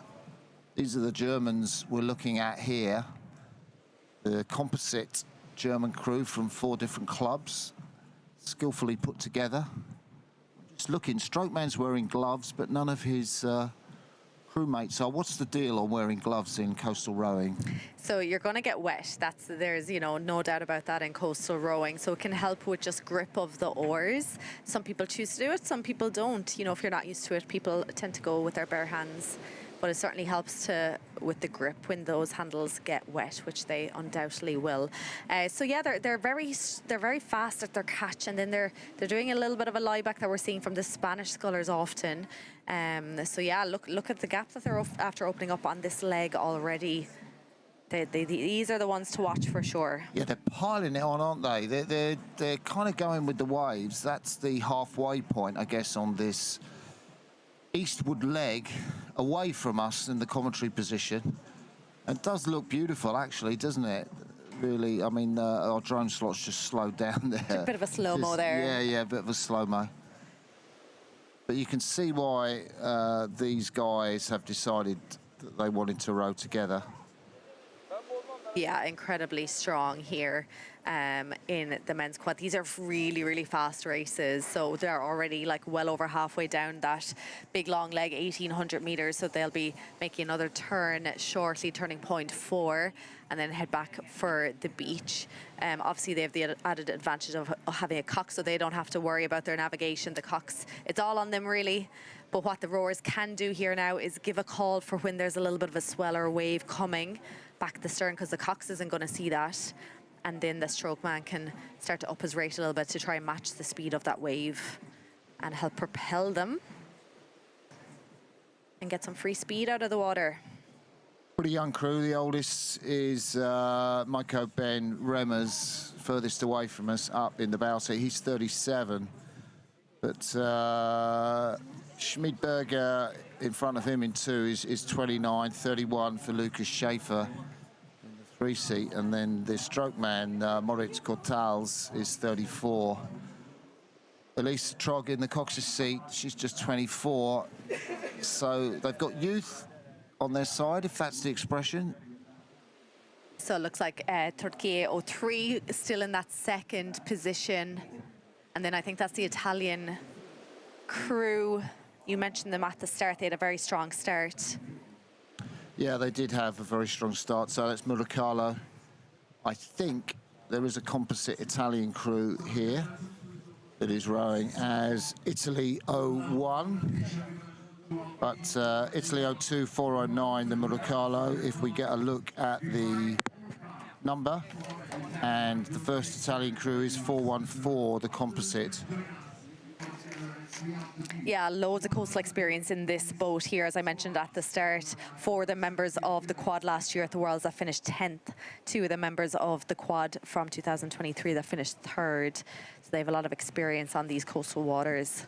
They do look great, actually, that Italian boat. I mean, the speed, I think, was the drone flying over. We said this, with the boats, but really with these Cox quads, this is the quickest of our coastal categories, the men's Cox quad. And they're just flying over the water. They are absolutely flying, and this is showing the angle from the leaders and looking back at 2nd and 3rd position. So actually not too much separating 2nd and 3rd at the moment, the Türkiye crew and Italian crew. Yeah, Türkiye just in 2nd on the left of your picture back there, and Italia in 3rd position just on the right. And then there's a bit of a gap between them and the 4th place crew, which I think might be Galatasaray somewhere back there. Not quite sure who's in 4th at the moment. Yeah, drone flying over the Italians there now in that 3rd position. Then Türkiye, the drone is coming up to them. That is Türkiye 03. Galatasaray, they're currently in that 2nd position. And then over to the leaders from Germany. So a lot of these rowers are going to be quite fresh because this is the first time that the men's Cox quad have been out on the water. They haven't been able to train over the last few days. So these rowers have been here potentially since maybe Sunday or Monday. They might have done a bit of erg training, but other than that, they have fresh legs. Now it is a disadvantage. The Coxes are learning the course for the first time, but here we are at turning point 4. The Germans are gone around. They have quite a bit of a lead here now over Türkiye 03. Galatasaray, they're gone around nice and clean. Coming in next, it is going to be Italy 02 with their turquoise one piece. They're gone around. So they've got in front of that crew from Turkey. No, Turkey have gone around already. They're in third, so this is fourth place. That's Galatasaray. I'm guessing if that's yellow and black, which I couldn't quite see in the glinting sun. So we're looking for boat numbers here to help us out.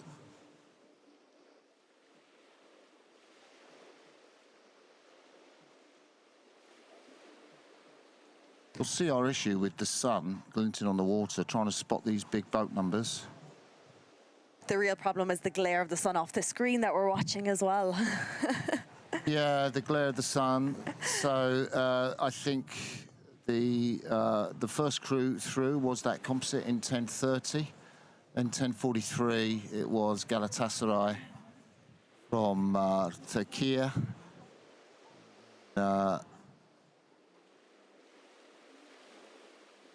Checking to see where Carlo in 10:58, and then we're into 11 minutes, I think, and that's probably the Galatasaray crew. Yeah, so we're back on screen with our leaders here now. Germany's still powering it out. So they have 600 meters of a leg here now. So the wind will be at their stern, helping to give them that little bit of a push.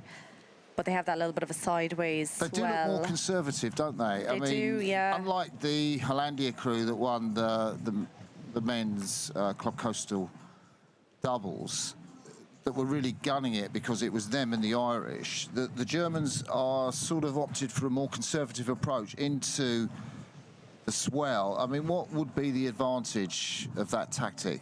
So I think they were just using the advantage that they had the wind, giving them a little bit of a help there, particularly on that leg. And we might see them now starting to lean back that little bit more because they're having to go in to that bit of a swell, and there's a bit of a side wind. So they're just gone around turning point 5 now, and they're on that 2,000 meter leg. So we might start to see them, you know, those coastal rowers who tend to adapt, we'll start to see their styles of rowing change now as they head into these conditions. And I'm just thinking, you know, of the cocks there, Elisa Trogg, the 24-year-old, how much difference is there between what the cocks would say to a crew like this in coastal rowing as opposed to what the cocks would say to a crew in flat water rowing? So again, like it's very much about adapting. You know, you probably in flat water you have a race strategy and pretty much you can kind of follow it as best as possible. In here, it's about adapting. So the cocks, some of them you were seeing earlier, we saw cocks with a stroke coach on their thigh, and they were able to check, you know, if the speed is dropping, they need to go do something. So maybe they change their rate or they change their lie back, change their catch position. So the cocks is going to have to feel what's happening as well and get the rowers to respond. Yeah, it's a great shot of Elisa there with those kind of rudder wires that lean back to that stern rudder. She's trying to keep that rudder as straight as possible as we look back on the gap between the first and second place crews. Yeah, quite a big gap now. Germany still leading this one out, powering out. They're ahead of Turkey 02, still in that second position, it looks like, from here. So we're on a 2K leg. We'll start to see there'll be that yellow visual buoy come in to sight soon. That'll kind of mark halfway down that course, but they're in a great position here now at the moment. We're not sure who's leading out the Masters, who's going to be going for gold and silver in that one. No, I think we'll probably find out that when they cross the finish line, to be quite honest. So the speed, I think you see these boats just being driven through the water. Absolute focus shots from our drone. You can see the speed. The German bow is being driven through the water. If anything, I'd say the crew behind them has made up a little ground. Just from that shot, we need to see the distance, I guess, from the drone from above. Yeah, Germany are in a great position here looking back. You know, their rowers are able to look back. The cocks can have a sneaky look back as well if they need to, but they'll start to come into our view here now. they're focusing a little bit more on that lie back now up against that wind. But again, you can see kind of the bounciness. It's not like chaotic. We've definitely seen way worse conditions at international events before, but still it does require being on your game and creating that clean blade work, making sure that your blades are full of water before you push. And then just getting the hands down and away, cleaning that water. You don't want to get the oars cut up, particularly at the speed that they're going to be going here in the quads. So we think that's the Galatasaray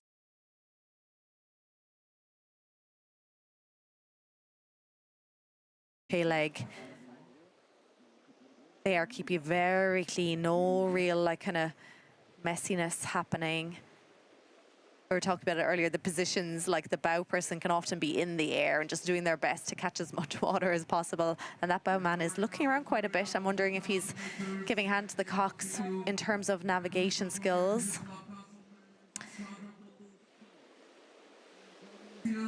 But yeah, nice lead here ahead of Türkiye 2. Yeah, I mean, these guys have set their stall out, haven't they? I mean, it would be a lot of phone calls over the course of the year between Maiko Remmers, Emil Schmidberger, Lucas Schaefer and Moritz Cortals. Get a decent cox, Eliza Trog, and say we're going for the win at the European Coastals. Emil Schmidberger towers, I think, over the crew. He's 2 meters. The two-man in that German boat, and here is the race we're seeing behind. I love these shots where we get a sense of what you were talking about, the washing machine there. Yeah, a little bit coming at you from every side here, wind side on. It's not a definite primary swell. There's secondary swells, maybe. I don't even know. You get tertiary swells coming in. But this is a real example of just how challenging those conditions are, which we don't really see from this drone shot, good though it is. Yeah, anyone who remembers the World Championships in Hong Kong 2019, that was a washing machine for sure. You had every type of condition there. This is much calmer for sure. Eliza Trog there in the cock seat. She was winner of the gold medal last year here at the European Championships. So she's aiming for 2 in a row here in the men's quad. And yeah, a little bit back to second place at the moment. Again, we're thinking it's Türkiye 2. Probably trying their best to close the gap, but Germany just holding on to that dominating lead now. So I think they might be starting to come into our view now, Martin. I'm seeing a lot of activity out there under the grandstand. Yeah. Right on that turning buoy, we're going to get a look just to confirm which of the Turkish crews is in second place. Come up to the turning buoy. They're not in our sight yet, but there they are. I can see the German crew out there in front with the boats coming through that first chicane. And just a reminder, so none of these boats have GPS. So myself and Martin here are having to go off boat numbers. So it's quite hard to see who is coming where, but Martin has the binoculars out right now trying to get a look at who is in those second and third positions. Yeah, there's a big gap there. And I can see the Turkish crew, but I can't see their number. It was certainly Türkiye 2, I think, where it was in that second position earlier on in the race. Here we're going to get a look, a Türkiye great 1. look at their bow number. So it looks like number 423, that's Türkiye 03, that is Galatasaray, Gökmen at Kakmak and Boz. So the familiar red shirts of Galatasaray, there's Murakalo behind them in bronze medal position, and those look to be the 3 medalists. So no real change all the way around that, No real that change big leg. all the way down, and Germany safely round that first buoy, heading towards the shore now before they zigzag round a 90-degree turn on their next boat. And the cocks will be asking for a bit of help with the portside blades there. Get round from the Galatasaray crew. Yeah, at this stage, no real catching the gold, silver and bronze medalists. Let's see who's trying to chase them down. Well, we can't anymore. We're back with our leaders here. Germany coming into the second last turn in the 6 kilometer route.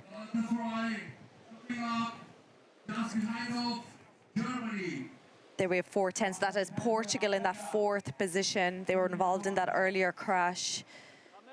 We have Olympian Nuno Mendes there in the bow seat. Olympic 08 in the lightweight men's double.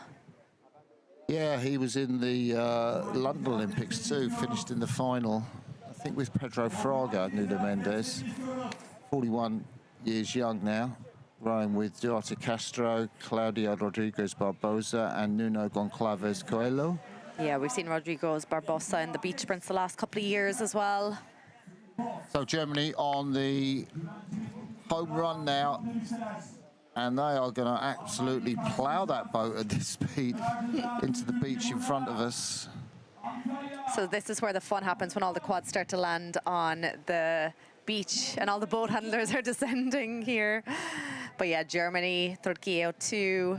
Galatasaray really Italy went quite wide around that turn. Murakalo at a tighter turn, maybe made up a bit of space on them, but I don't think there's any jeopardy there for that silver medal if the Turkiye crew keep it clean. But Murakalo now sprinting on Galatasaray, and Portugal making the turn in 4th place as we see the German crew. The bowman is already taking his shoes out, ready to jump. There goes Micah Ben Remmers. Big jump and a big sprint. Waves his fist. And the 37-year-old gives a yeah as he comes out. They've already got the boat out. And here comes Galatasaray. Not quite as grateful a dismount, but he's out of that boat as quickly as can be. And Özgök, famous Turkish athlete, 25-year-old, loved that. Silver medal, big yeah as he crosses the line. And the Murakalo athletes, Giovanni Melgari, youngster at 22. So there are 3 medalists. I think the Portuguese boat is just about to beach now. Yes, 4:10 there's Portugal. They're going to come in that 4th position. So Nuno Mendes just jogging up to the finish line. He's not got anybody near him. Pained look on his face. You'd be in pain as well after a 6K race like that, I'm sure. But we also have our Masters medals yet as well. So next up we have 414 coming in. This is Italy 01. They're going to be 5th position in the club Costa men's coxed quadruple sculls. Just a final dismount and run up the beach.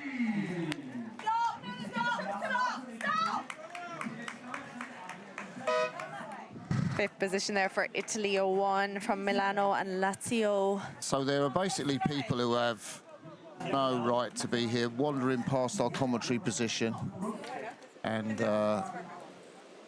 yeah, it's kind of very casual, isn't it, in terms of the finish area being sacrosanct.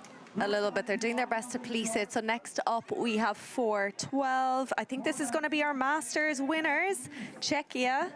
And I feel like we have Dusan Machacek in this, the European Rowing Board member. He certainly was entered.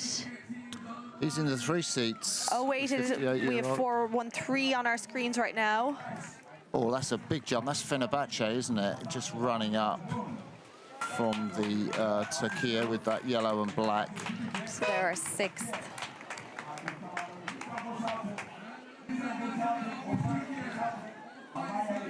Germany 02 then. So they were still in the open category here.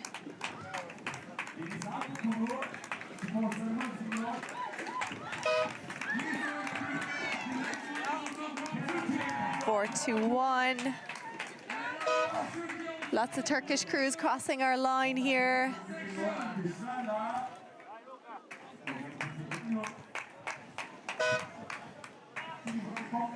So Martin, I'm not sure if we're after missing our Masters winners.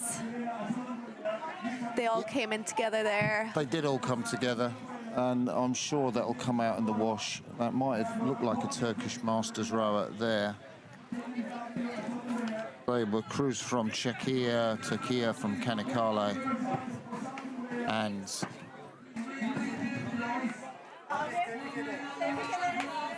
carnage in the finish area.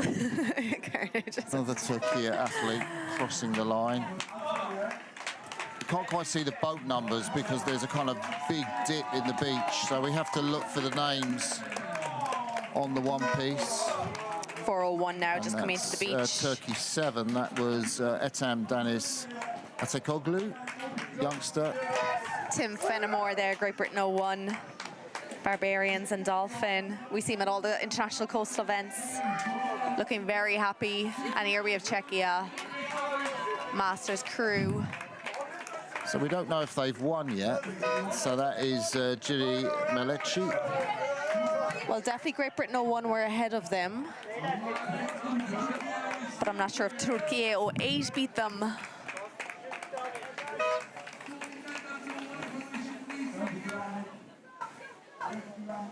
Onlu there of Türkiye 10 have crossed the finish line. I think we have a couple more quads out there on the course. Yeah, I can certainly see 3 quads out there on the course, and can see 4 quads out there on the course. So our next race is due off at 4 o'clock. It's the final of the Coastal Women's Solo, the international race, not the club race. And plenty of time for this race to finish, for the beach chaos to be regularised, and the athletes who are gathering around congratulating each other, understandably. I think the Turkish athletes from Galatasaray particularly, there's a lot of love going on between them.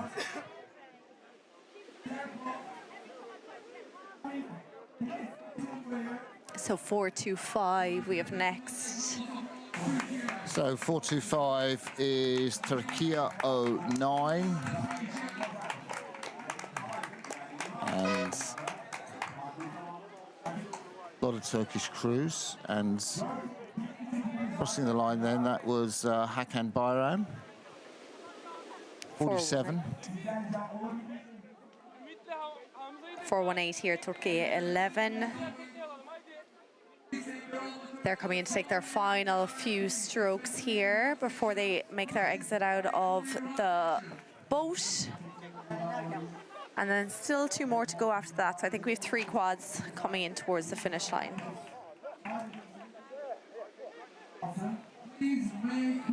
So to confirm, the winners of the Club Coastal Men's Quadruple Sculls was Germany 01 in that first position. Very dominating performance from them. Second went to Turkey 03, Galatasaray. And that third bronze medal going to Italy 02. Or Carolo ASD. So here's Özku from Turkey. It's in the finish line. He was from Turkey 11, would you believe? Emir Özku, a 20-year-old. So many crews from Turkey, I guess understandably, but in the women's club coastals and the men's club coastals, a lot of these guys row in one of the clubs in Istanbul. Great to see a Turkish medalist here in the club coastals, and Enes Got in the bows, pulling his crew to a triumph in terms of a silver medal. I think there are 2 coastal quads still out on the course. Yeah, Malta coming in now into their final few strokes. The drone is right up on top of them. I believe the president of the Malta Rowing Federation is in that crew. Which is... The stroke man. Yeah, so that's Jono Grimadelia. 50 years young. Ivan Kassar up there in the bows. Ben Abela. And then Kurt Kassar, the youngster at 19. I wonder if that's his dad, Ivan Kasser, in the bow seats. That's Father and son rowing together. I'm making a guess there.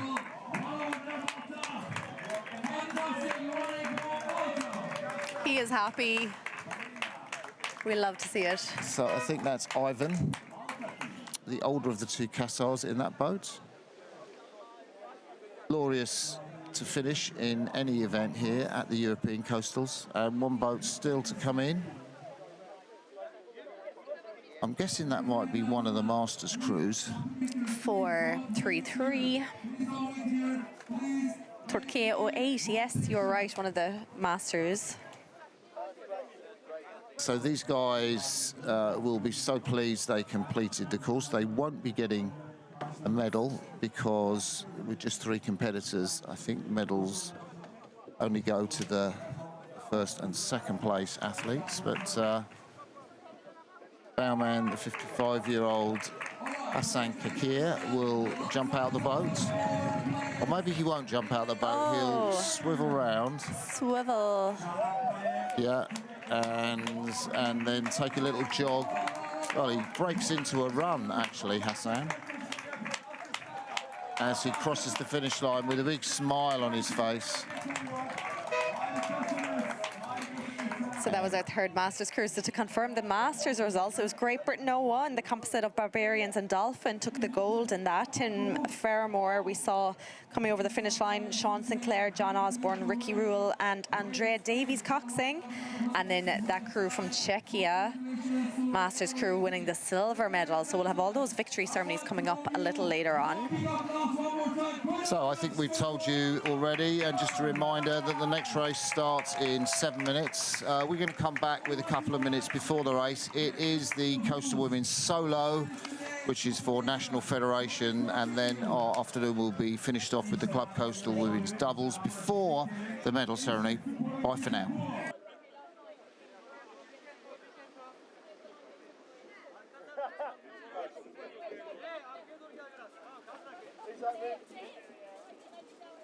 Does he think that's really cool though?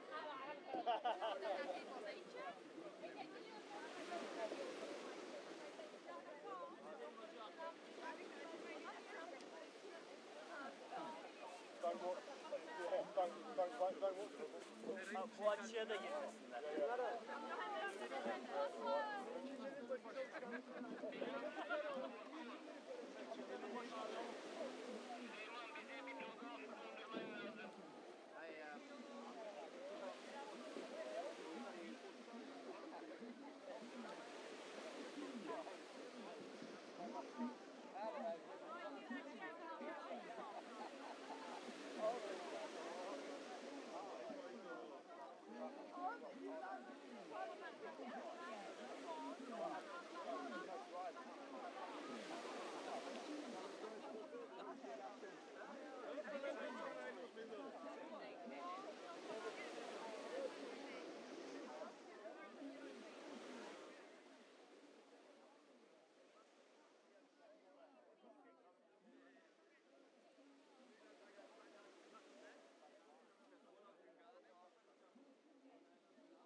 see Ricky like flinging his toe, like,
Guys, these all help you to come carry the ball. Separate the right and left. Şefim olmuyor böyle bak. Kameranın önünden geçiyorsun bana kızacak şimdi. Diyeceğim ki bak Mesut'e mi aldın? Seni gördük ya.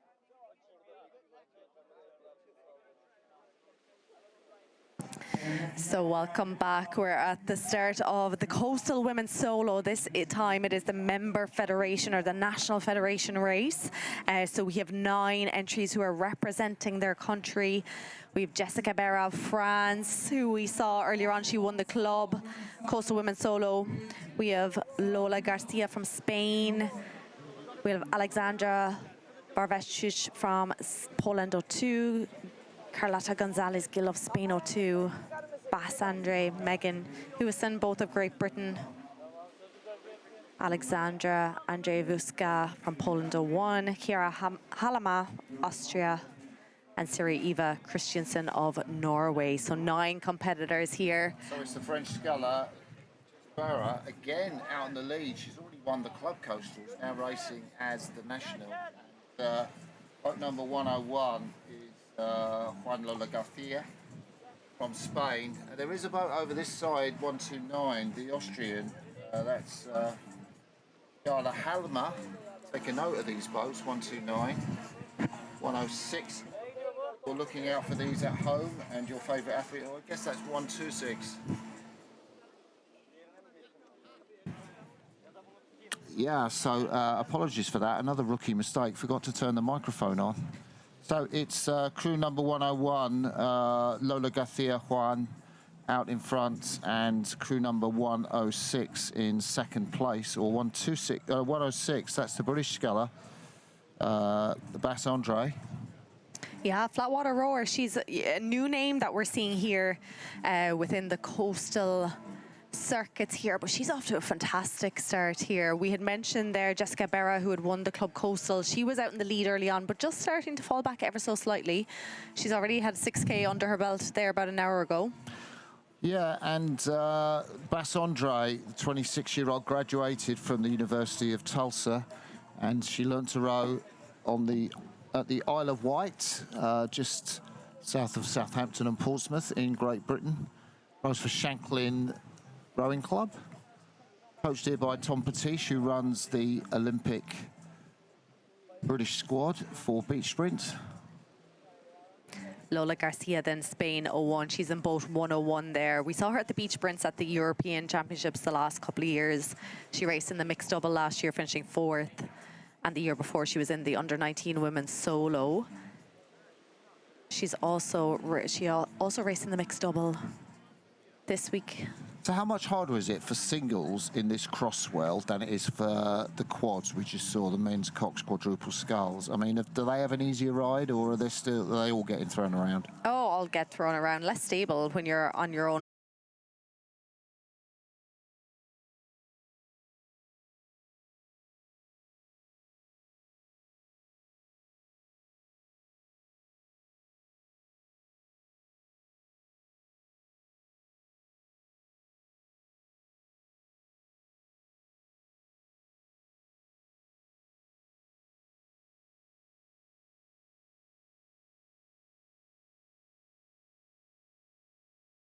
Gone around, lovely, very efficient turn. I think it's one of the Spanish scullers here. They're all starting to come in on top of each other a little bit, but giving each other enough space.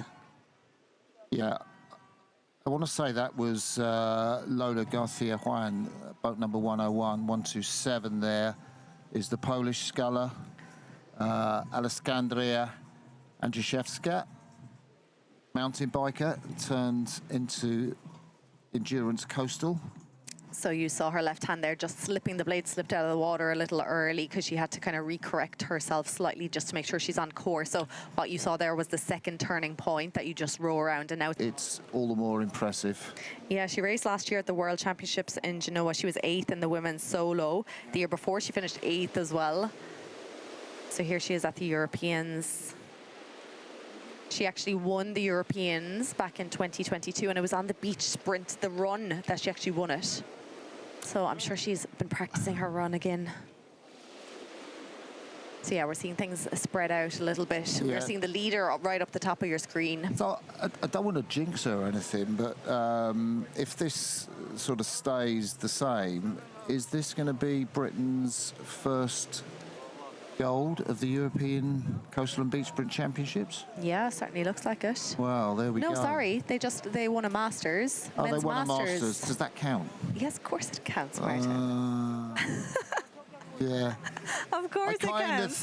I kind of think it's great to see Masters, but in the national solo sort of scheme of things, I'd say this event probably has a higher profile. So there's the British scullers there. The second British sculler, GB1, Meg Hewson, she graduated from Tennessee, which is that amazing university in the States, which has such a fantastic program. Always up there, and she's going past Spain 101 there. Yeah, pushed herself right into second position here now. She raced at the 2019 World Junior Championships, and we saw her at the home beach sprints a few weeks ago where she won the women's solo. So she's new to the beach sprints, and now she's making her debut in the endurance here and coming right up alongside Great Britain 02 shortly. So what do you reckon that Megan thinks about the chances of taking on Bass? Oh, You know, because, okay, there's a bit of between them, but she is coming through in this eastward leg with the kind of primary swirl behind her, although we've said it feels a bit like a washing machine. yeah, it certainly is. They're halfway down this big, long leg, and I think it was the style Megan Hewson there. She was rating a little bit, like she looked a bit more like a spring there. She was up and down the seat, and it's suiting these conditions. She's using the little bit of swell as long as she doesn't get caught up on this visual aid, just missing it there. Yeah, I'd say that was well judged, actually. Yeah. So now they're on the way down towards turning point 4. So the big Lola, red marker. Lola Garcia there, or Juan Lola Garcia, is still maintaining that third place position. Boat number 101. And just a reminder, in these markers here, which denote kind of the halfway, we're looking at boat number, I think that's 106. No, it's not boat 106, 126 maybe. The Polish sculler. And back here to Bass Andre. So how hard is she working there? I mean, looking at her, you know, there's no look of pain on her face, just the kind of exertion when she looks round. I mean, what's going on for her? Yeah, she's looking pretty efficient. Like she's looking like she's relaxed in her body. I think the hardest bit for her in the lead is the navigation and making sure she's right on course. You know, she is looking around, and again, you can see the kind of corrections. Now, she's looking around at the catch, which isn't always the ideal position. You kind of want to do it at the finish before you go into the recovery. Well, when you're in a catch, you're in your most vulnerable place, and if you're starting to look around, you're not able to feel the water as much. Would you think her coach, Tom Patish, has said that, or do you think he's leaving it up to his individual athletes to manage themselves? I suppose, you know, you can tell athletes so much, but then when you put them out there on the course, everything can get thrown out the window, because, you know, if you're panicking a little bit, you're going to start looking around at any point that you can. She has no boats to follow. She's just looking around for that red marker. So we're interested to where the Great Britain 1 sculler, I'm just interested as to the GBR1 and GBR2. So why Bas Andre is GBR2 and Megan Houston is GBR1, and if that indicates anything about, you know, in terms of their position and speed. But if anything, I think Bas has just moved out a little bit more on Houston, and that charge that we saw materialise where Houston got through Spanish sculler Gonzalez hasn't really materialised in the second half of this eastward leg. Yeah, I think you're right. I think Megan Houston had put in a lot of work to get herself into that second position and maybe, you know, worked a little bit too hard, but I'm sure she's still in that silver medal position. We'll get confirmation of the time shortly to us. But perhaps Bas Andre saw her coming and decided to put on a bit of extra leg drive here now. So she's looking around again, making sure she's still on course for that next turn. You can see conditions again, like the wind is at her left side there, the side that we're looking at her. She has wind coming from there and a good bit of swell. I want to say this is, well, it's certainly Megan Houston's first international race. I think she doesn't have anything, and I think this is also Bas Andre's first international race. So, I mean, for Great Britain, finding these two athletes, both, you know, graduates of American universities, to come out here at the Europeans and pretty much dominate the field early on in this coastal women's solo is pretty impressive. Pretty impressive for sure. Yeah, both from a flat water background, so a bit of racing experience. Megan Houston, as far as I know, she was at the 2019 World Junior Championships and then got into beach sprints. But, you know, Great Britain are putting a lot of work into their beach sprint team and you know, giving them a shot at endurance as well. And we're going to see a lot of GB rowers now over the next 2 days and in 3 weeks' time as well at the World Beach Sprint Championship. So we are seeing a lot of new names kind of break into that GB squad. Yeah, Megan won the B final there in the women's pairs. Of course, that was sort of prep for the Tokyo 2020 Olympics, which turned out to be the Tokyo 2021 Olympics because of the COVID pandemic. So we're seeing the Spanish sculler here. She's done ever so well, hasn't she? I mean, she hasn't really let Megan get away at all, Juan Lola. And I'd say it's been extremely impressive after being overtaken. She's kept her sort of rating high, kind of kept clean through the swell. Got company over there on her port side. I think that's Megan, and I think that's Andre. Accelerating towards the buoy coming into it, but it's going to be such a sharp turn. Bas there, just coming round the turn. Yeah, she's made that pretty well. Spain just sneaking inside there. She's currently sitting in second position. That's not the best turn there from Megan, just losing a little bit of ground to the Spanish sculler. Yeah, Lola Garcia Juan, she does certainly have a lot of coastal experience. So, you know, the conditions here, I'm wondering if Megan and Bas are finding it a little bit trickier compared to Lola, who's currently sitting in second position. But here we're back with the leader.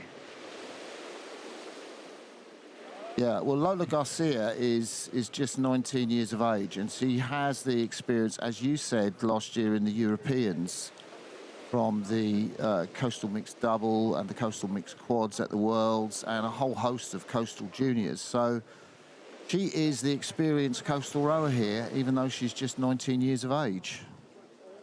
She is, and I think that's kind of serving her well. But this is pretty, like, this is really impressive from Bas Andre here. We're still holding the lead here as we start to kind of get times in to us. They're on that 600-meter leg now as they are going straight back to the beach. You can see her now, like, you know, the wind is behind her stern pushing her, but that sideways kind of swell. It's just about kind of staying clear here. So we're looking here from this angle, big lead here.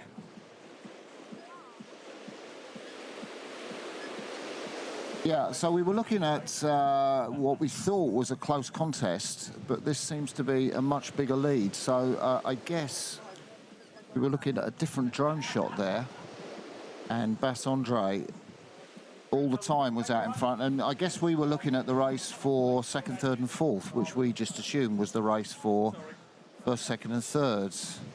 Again, we have no way of knowing what these crews are unless we get a close-up shot from the numbers on the bow. With no GPS at the Europeans.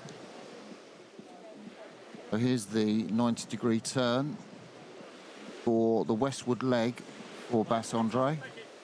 I kind of was surprised that, you know, it was close, but I thought, okay, fair enough. Yeah, not as close as we thought. So she's gone around turning point 5 now, starting her 2K leg. I want to say this is Megan coming in second place, or maybe it's the 19-year-old Lola Garcia Juan. But it looks a bit like Megan to me. That technical style. See her boat number as we go around the turn. 112. So 112, that is indeed Megan Hewson.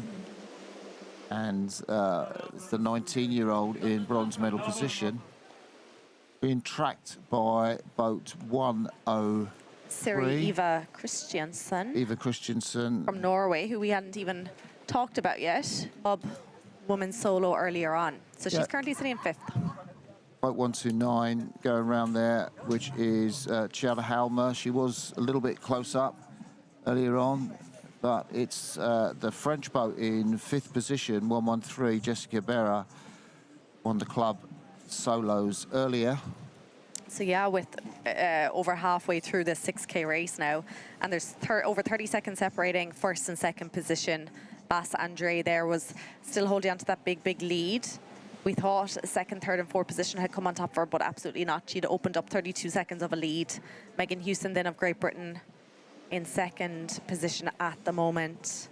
Then it was Spain's Lola Garcia Juan, followed in by Norway's Siri Eva Christiansen in 4th position, and Jessica Berra then in that 5th. Yeah, she's 32 years of age, Christiansen, and she's a computer science expert. And haven't had a lot of Norwegian representation in these coastals, which kind of thinking that they've got the fjords and, you know, they're close on the sea. Can row all year round in the south of Norway. That's kind of maybe a little bit challenging to understand. But certainly with beach sprints in the Olympics, you would expect Norway to be putting forward a pretty strong team. Absolutely, yeah. Christiansen represented them at the beach sprints last year in the women's solo and the mixed double, and she was at the World Coastal Championships as well in the women's solo. So I have to say, this is probably the most commanding lead that we've seen in this European Coastal and Beach Bridge Championships in 2025. That Bass-Andre has opened out ahead of her compatriot. And she can afford to be conservative now in terms of her looks round. Yes, the big 2K leg, she will have that visual yellow marker kind of halfway down. But again, when you're up against the side wind and up against the swell now, you know, you're going to be thrown off course pretty easily. So it's really important that you do actually take that extra second to look around and make sure you're on course. You know, we saw it in the Worlds last year where the winner of the women's solo, she was big lead, and she was around that 6K course, and she missed a turn and got a DNF, which means did not finish the race and missed out on her gold medal. So it's certainly not what you want to do when you have this much of a lead built up. So she's better off taking that extra second to make sure she's right on course. But her sculling is beautiful all the way around the course. Yeah, it has been, actually. Really, really solid and really opening up that gap. You can see just how much, like, back to second position there, Megan Hewson, Great Britain won. It was interesting because she was kind of following your advice there, just like stopping with blades, just taking a little bit of time to look round. And the most important thing is steering on that buoy that is going to be determine the entrance to the chicane, which will be coming up, I guess, in about 3 or 4 minutes. And that is the most important thing on Bass's mind at the moment. Friends and supporters watching at home in Great Britain, we're delighted to have your company here on worldrowing.com.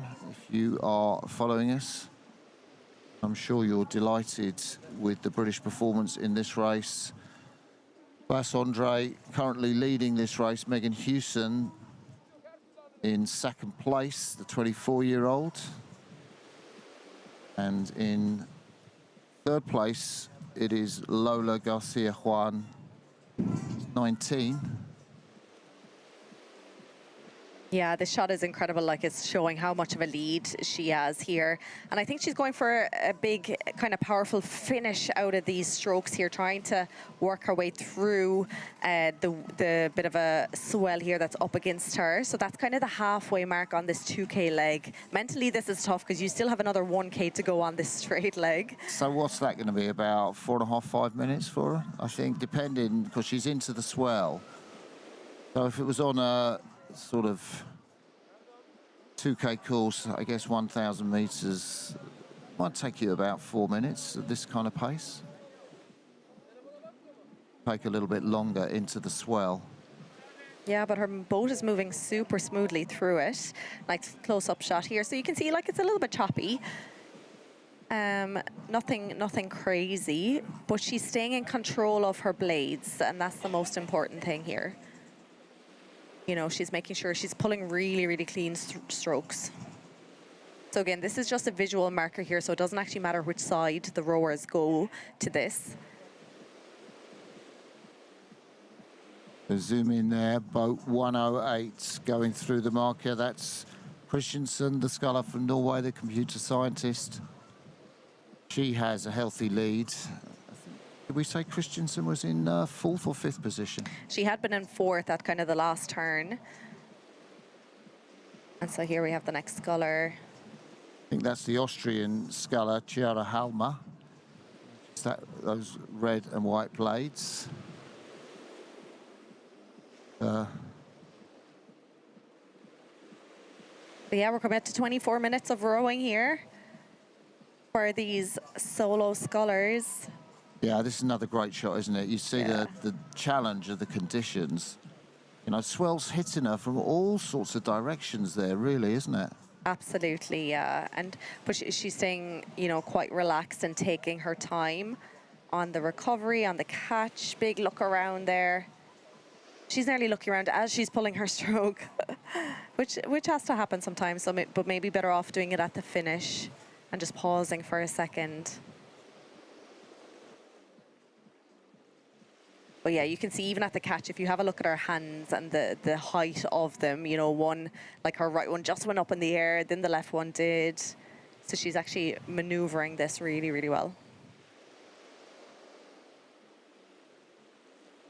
Yeah, so there's our drone shots of Bas. Obviously, the sun is kind of swinging around as well in the sky. So every time they look around now, they're going to be into that glare of the sunshine as well, as we are here on the beach. That's a great shout, actually, which is why she's looking around so often. Yeah. Because it's hard to see with the sun sort of in the sky. It sets in an hour and a half, so it's actually reasonably low now and a direct line of sight. No wonder she's got the sunglasses on to aid her in this eastward leg. Yeah, and westward leg into the setting sun. There's going to be a big glare off the water every time you look around there, and it's going to throw you off a little bit. But she's doing so well and just has a massive commanding lead. She's going to come into our view, actually. I think I can see the jury boat out there with her. So she'll start to come into our view now. That means she's not too far off, a few hundred meters off the chicane, the final 3 turns. But yeah, staying nice and steady. She hasn't really changed her rate too much throughout this race. Just kept it nice and kind of tipping along, but nice and steady at the same time. And still looking very, very strong here. It's interesting that the 2 athletes from Finland, Rautola and Eva Karpinen, who won the mixed doubles with Nakarainen, were entered here, but decided to withdraw. I guess they're in the beach sprints, so they're prioritising their recovery for the competition on Saturday and Sunday. Yeah, we're seeing that from a lot of national teams now that beach sprints has been announced for, you know, Olympics 2028.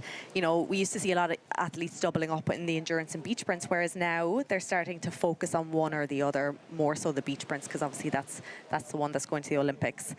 So I think that's where Finland were coming from, that they said, hey, let's concentrate on the mixed double in the endurance and let's go for the beach sprints then.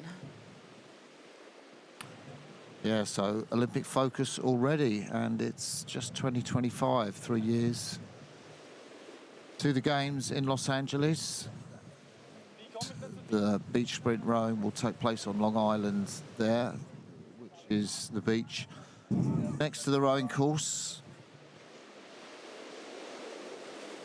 No doubt that is what this woman will have on her mind, being in the beach sprint team. A little hesitation there, but nothing too much to worry about. She can afford to take complete time on these turns. A little wipe of the sweat from her face, I think, there as well. She took the time to make herself that little bit more comfortable. You know, when you have this much dominance, you can take that second to give yourself a little wipe of the face. Yeah, so that was the first of 3 markers now around the chicane. Looking so strong again. Like, this is a hugely dominating performance. I mean, we did see Chris Back wave at the drone, didn't we, in one of the races yesterday? Yes. It's not a very British thing to do, give a wave to the drone, at least mid-race. Here's the contest for second place. I think that the sculler Megan Hewson is still in second place, ahead of the young Italian, the young Spanish Juan Lola Garcia. So there goes the British sculler round the buoy. Megan Hewson is being tracked. Oh, look at that. Jessica turn. Berra. Jessica Berra. Where has she come from? Where has she come from? That's crazy. And I think I would probably back Berra in a race for the line if she's found something extra. She has found something. Maybe she was conserving a little bit there. Christiansen in fourth from Norway. And here's the young Spaniard, I'm guessing. That is in boat number 101, who was in a bronze medal position, Juan Lola Garcia. I wonder, did we miss something exciting happening earlier in the course? I mean, the drone probably didn't look at it, but you can see the 4-second gap and that super turn by the French sculler, who won the club solos earlier today. It's just an hour and a half. Jessica Berra, well, she's heading into the beach now. Bass Andre. Yeah, final 300 meters here from that last turning marker. She has kept it so clean and steady. I bet she's done quicker run into the beach than that, though. Oh, yeah. Like, she really hasn't had to change much about her stroke. And it has been so clean. Generally, you see the athletes, I mean, the swell's, what, 0.4 of a metre today, so it's less than nearly 1 metre yesterday. So the idea of, you know, sprinting to catch a wave that these athletes will do, but she really is just focused. She wants to hit centre point on the beach. She needs to come a little bit to her starboard side just to be in total fantastic position for the sprint into the line.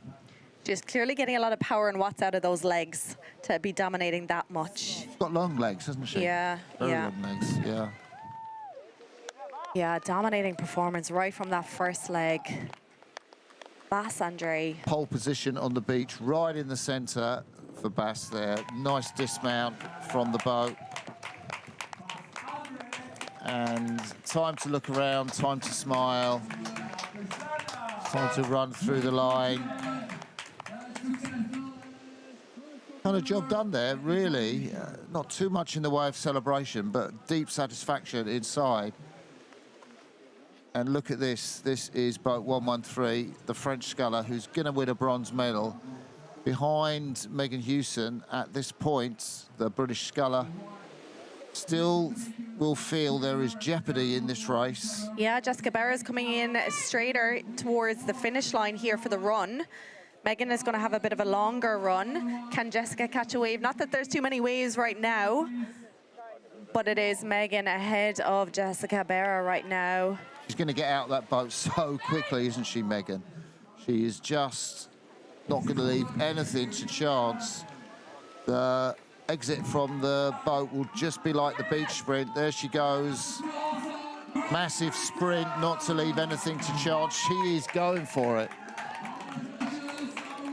So, Megan Hewson, arms in the air, silver medal for her and a bronze medal for Jessica Berra. And big celebrations with Andre Bass there, who was waiting for her. Christensen from Norway comes in for 4th place. Great scull from the Norwegian. So this is the young Spanish Juan Lola Garcia. Great exit from the boat there from the 19-year-old. Coming up to the bank at a jog. Fantastic race from her. We'll definitely see more of her in future. 129 next. Austria. So, yeah, we've seen her. She was kind of up there, wasn't she, in terms of early stages in the race. But Chiara Halama is just taking a gentle jog up. There's nobody really near her, the 26-year-old. Will be chasing that beautiful sunset into the west. 110, it is Spain, Carlota Gonzalez Gil. Yeah, we haven't seen too much of her.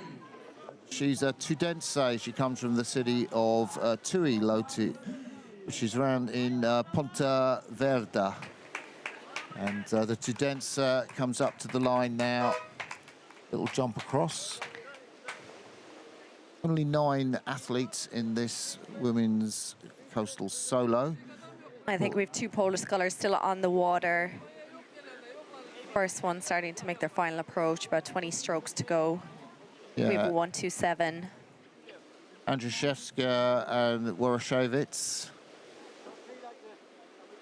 Andrzejewska, Poland 1, was up there early on. The woman who loves to mountain bike. And actually, I've heard endurance rowing has been referred to as kind of like mountain biking. If flat water rowing is kind of like the Tour de France sprint bikes. Here we go. There we see the Polish sculler. Poland 01. And that is the sculler.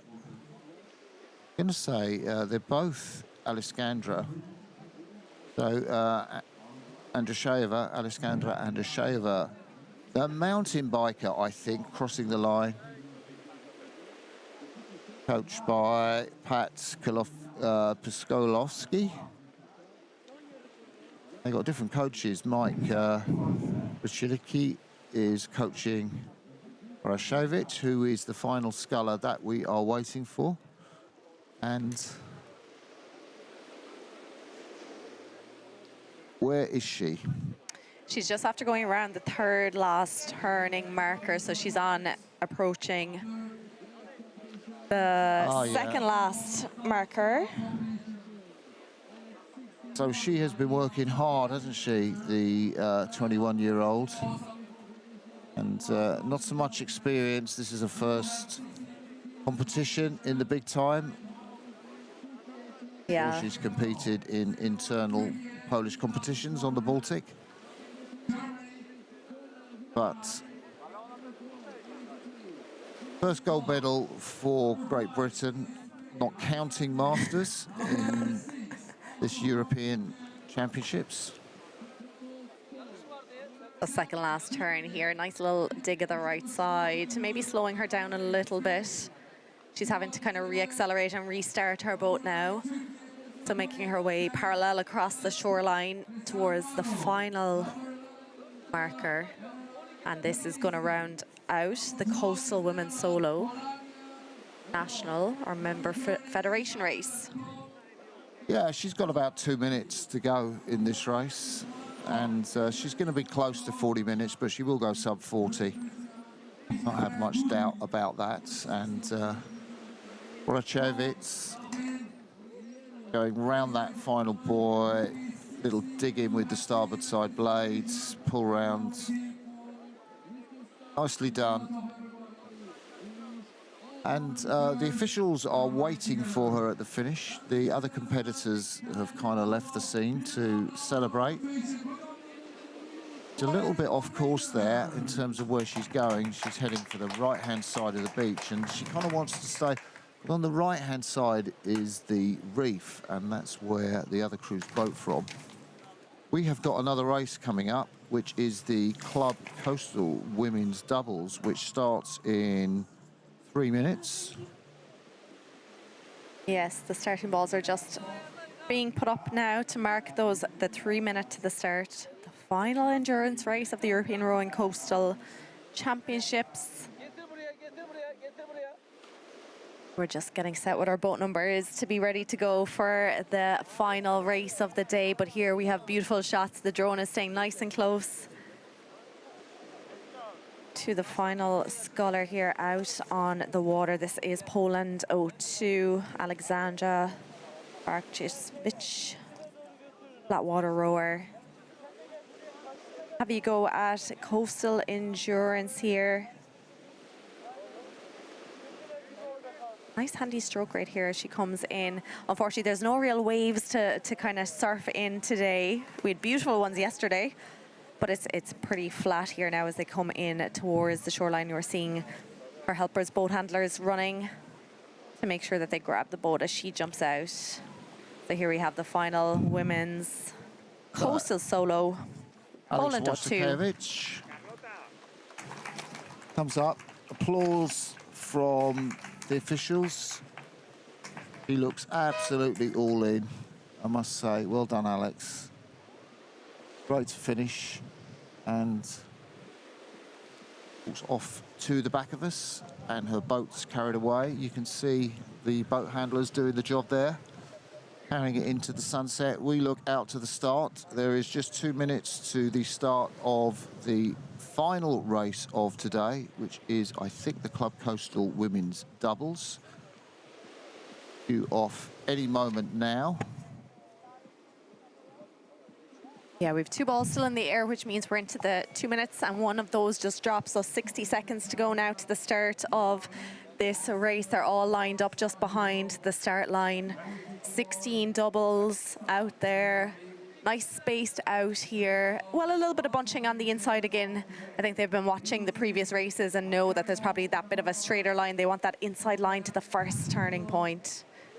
Turkey, Germany, Italia, España, the crews there, and we have a French crew, a Hollandia Row Club entry. They will be fast. Another crew from Monaco and 2 Brits. So a lot of different nations in this contest. We'll talk you through who those competitors are. Go through the race here. Yeah, so you can We see are one of going the to boats. see Martine Veldhuis again, actually, who we saw earlier today. This time she's sculling with Sonia Hospers. So here we go. We just heard the hooter. The last ball has been dropped and they're off. Very quick start here on the inside line. We have 2 boats right in the lead already. Big glare off the sun here now.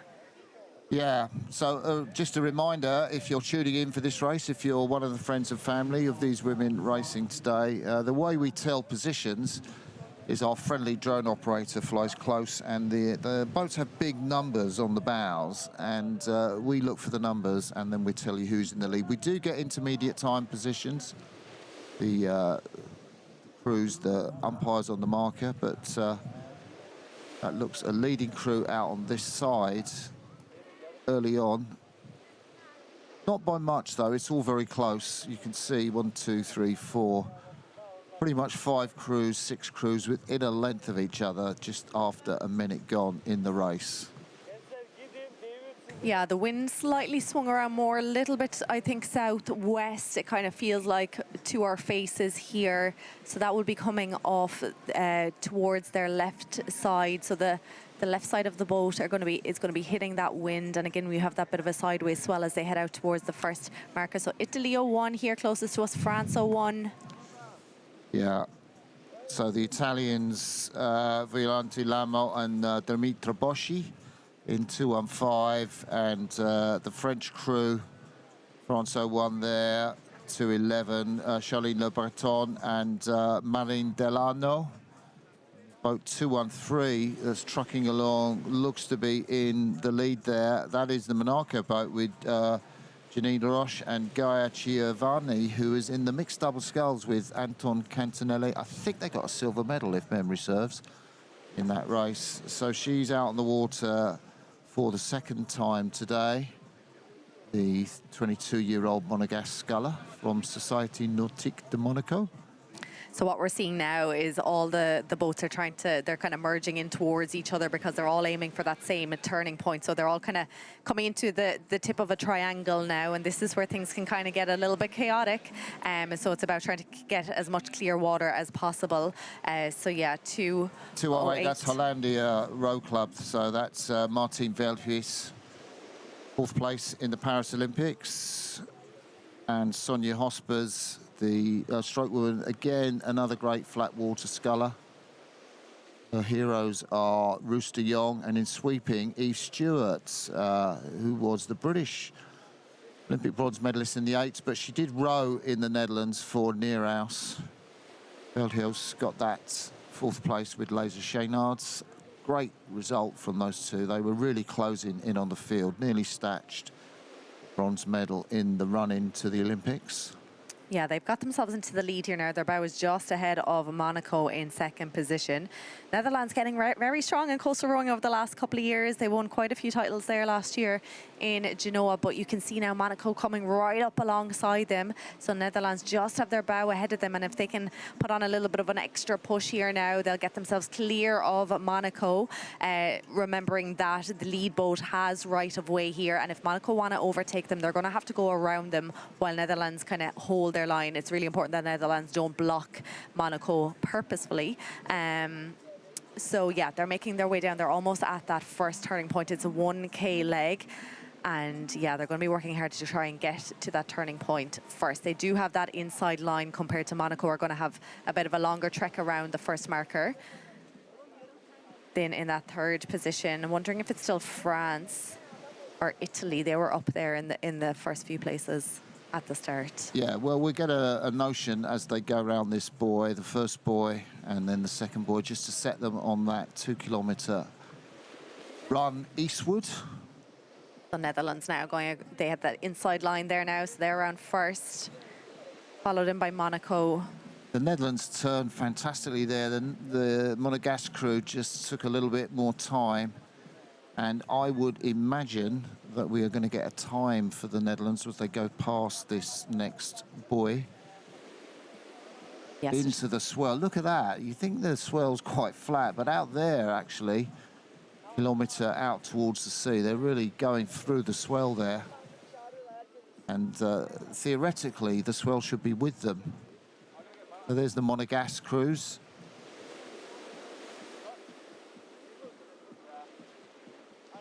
And to me, that looked like a Spanish boat. Oh, no, it's a French composite, Le Breton and Delano. I think that was 2:11.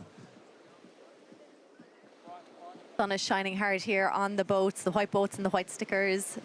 Yeah, can't really make out the numbers. So there we go. We'll see if we get the times as they go through the markers. But back with the leaders here now, Netherlands.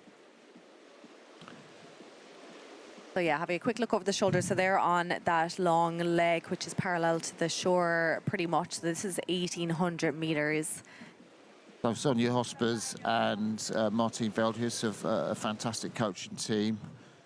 And one of those coaching teams is Ronnie Florine. He is a double Olympic champion. So Martin, being an expert in flat water rowing, why do you think the Netherlands are so drawn to coastal rowing over the last couple of years? I think that's a great shout, and the Netherlands have separated their teams out. So if you're flat water, so Jan van der Baaij, who you know won events here in the World Championships or in Italy last year, he is not really got a chance of competing in the Dutch team for the coastals. He has to go for either flat water or coastal. So Bjorn van den Ende, the coach who's running the program, has basically, you know, gone with this separation between flat water and coastal, which so many other crews have, and the Dutch have made their choice. And if you're not quite good enough to get in the flat water team, which is, you know, the traditional, then you're going to get expertise in coastal. And the Dutch have done that really well. They're building a new coastal rowing centre up there on the North Sea coast. They can row all year round, but it's pretty rough up there sometimes, where you get the southwesterly prevailing wind. And So second position here now, Monaco. So working hard, but looks like Netherlands just pulling away from them on this big long leg. Jan Roach there in the bow seat. Raced at the World Under-23s, finishing 6th in the women's double this year. And she was in the women's 8th as well, 5th. Were you at that, the World Under-23s this year? Yeah, it was great championships. And the French 8 came in 5th. But one of the athletes in that French 8 found themselves in the World Championship and actually had a fantastic result in the pairs. So she was a partner to the great Hezekiah Perron, the 20-year-old who burst on the rowing scene, rowed level with Rusu and Radis, the leading Romanian pair. So that was the quality in that French 8. So we're having a look here, so we can see the leaders coming up towards that mid kind of marker. It's just a visual aid. Monaco then in the blue boat as we're looking down on them. And we're trying to figure out, is that one of the Italian crews maybe, or the French that are right up alongside them? I'd say that's the French. I want to say it's boat 211, and it's the French Saint Malo Carteret composite. So oh, Monaco just getting stuck on that visual aid slightly. yeah. It's an interesting, you know, marriage of the two clubs. The club in Brittany from Saint Malo and Carteret. I would be guessing if I said which athlete, whether it's Charlene or Marine, is from Saint Malo or Carteret, but they are relatively close together, those two clubs, and they've obviously decided this is a great double. And yeah, it's from the south of France, really, the Monegasques versus the north of France, the Normans and the Bretons. And I love this little contest. The Dutch out in front, you can see our bronze, silver and potential gold medalists in the frame as they head their way out eastwards. Yeah, this is a great battle side by side, literally going stroke for stroke here. France looking like they had a little bit of an advantage, but now Monaco responding and having to work pretty hard here now. Now they have, there's definitely not as much of, I think, of a surf from the swells here as we saw earlier, although you can see Monaco's boat just kind of slowing down there now. That means they're kind of at the bottom of one of those little swells, but now they'll start to go again now, and let's see if they get that little bit of a push here now. The wind, because it's kind of swung around slightly, they'll have a little bit of a push here now, but it's kind of sideways on. But France taking advantage here now on that inside line. Plenty of space to go until the next turning point, but France do have that advantage being on that inside line towards that turning marker. Yeah, and I think, you know, with an athlete like Delano, who is in this composite boat, Saint Malo and Carteret, I mean, she is 1.90 meter tall. You've got, you know, natural reach, natural length from her. There's the Netherlands boat, Sonja Hosper's closest to us, and Martine Veldhuis up in the bows, been studying medicine this year. She is partner to Melvin Twelaar, who picked up a bronze medal this year in the Dutch 4 that finished in the World Championships in Shanghai, won himself a diamond sculls pot by beating Finn Hamill in that epic final that we saw at Henley this year. So I'm sure he's taken an interest. And if you're watching, we do hope you're enjoying this World Rowing presentation. The last race on day 2 of the European Coastal and Beach Sprints. Beach Sprints start tomorrow, and Coastals are going today. Yeah, the French now taking real advantage of the conditions here in this nice long leg, having put on a little bit of a push. You can see how tall she is, Delano. I mean, she is absolutely towering over Le Breton there, isn't she? I think I am just going to actually find out that Le Breton is from Saint Malo. And Marine Delano is from the Barneville Carteret Club. And we saw her do so well in the mixed double this morning. Great little contest between these two boats from the south and the north of France. Delano just having a little dig there, just moved away. It's nip and tuck between them, isn't it? You know, the Monegasques, kind of, they stick in their rhythm, they move back to the French, and then the French have a little push and move out on them. And just a little look for the turning point there from Jean Roche, the 22-year-old. Well, they're both 22 in the Monegasque boat. But it's very compelling watching, isn't it? It certainly is, yeah. Looks like the French are being a little bit more efficient with their stroke and just nice, smooth recovery. Monaco coming right up alongside them, and they're going to get their blades caught under that boat if they're not careful. So they're going to have to slow down a little bit now and try and, if they want to get around the French, they're going to have to go far side. And this is going to allow the French now. This is going to give them a little motivation to start to push that little bit harder. Okay, so here's what I do. I would just stay on my course if I'm overtaking them, and in the rules, don't the French have to move if they're being overtaken? No, the French stay on their line, and Monaco would have to go around them. Oh, right, so the overtaking crew has to go around. Yeah, okay. Yeah, but the crew being overtaken have to stay on their course. They can't purposefully, move in. Yeah. So, yeah, it's hard to tell because we can't see the big wide shot, so we're not sure where the line exactly is. But Monaco maybe are trying to go for the inside line, I would say. I'd still say I'd go for it and just like have a bit of boat race clashing. So Here here's the first buoy, which they were looking around so diligently for. Yeah, Monaco just falling out of time a little bit around that. I could see what they were doing. They were aiming for an inside line, but just fell out of time with each other a little bit. So the fourth place crew coming up here. Well, we're not going to see the fourth place crew. There are race leaders out there from Hollandia Aero Club. There are top three boats now. Fourth position there now, just going around that turning point. Fifth will aim to get some times here now in a moment and let you know where everyone is coming. We've 16 crews competing in the Club Coastal Women's Double Sculls. So that is boat number, I want to say that's 210. So that would be the British boat from Fishward and Godwick, Lara Britton and Alice Phillips. We have the composite there from Ireland, Arklow and Castle Townsend. 215, just going around there, the Italians from Dibby Rowing Club, Lama and Boschi.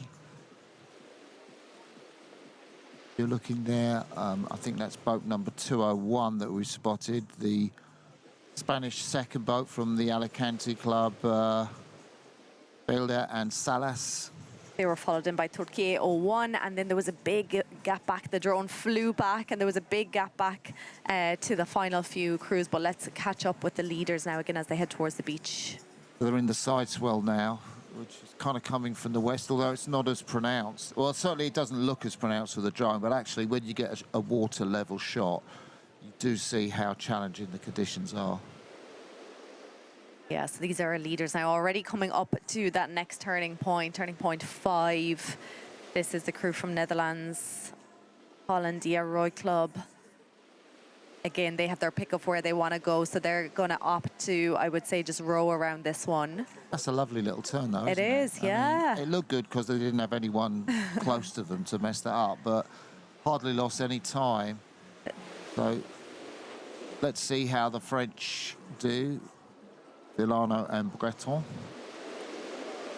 This is the battle for the silver and the bronze currently. We're over halfway now through the 6-kilometre course. It is the French coming in that second position. Oh, they really got a tight angle on that buoy, didn't they? They got the turn early. They're going to have to stop and just paddle on. But, you know, I'd say that was half decent in terms of turns. And the Monegasque crew taking, I think you can see, much longer, going much more wide. They're not holding the boat up with their portside oars.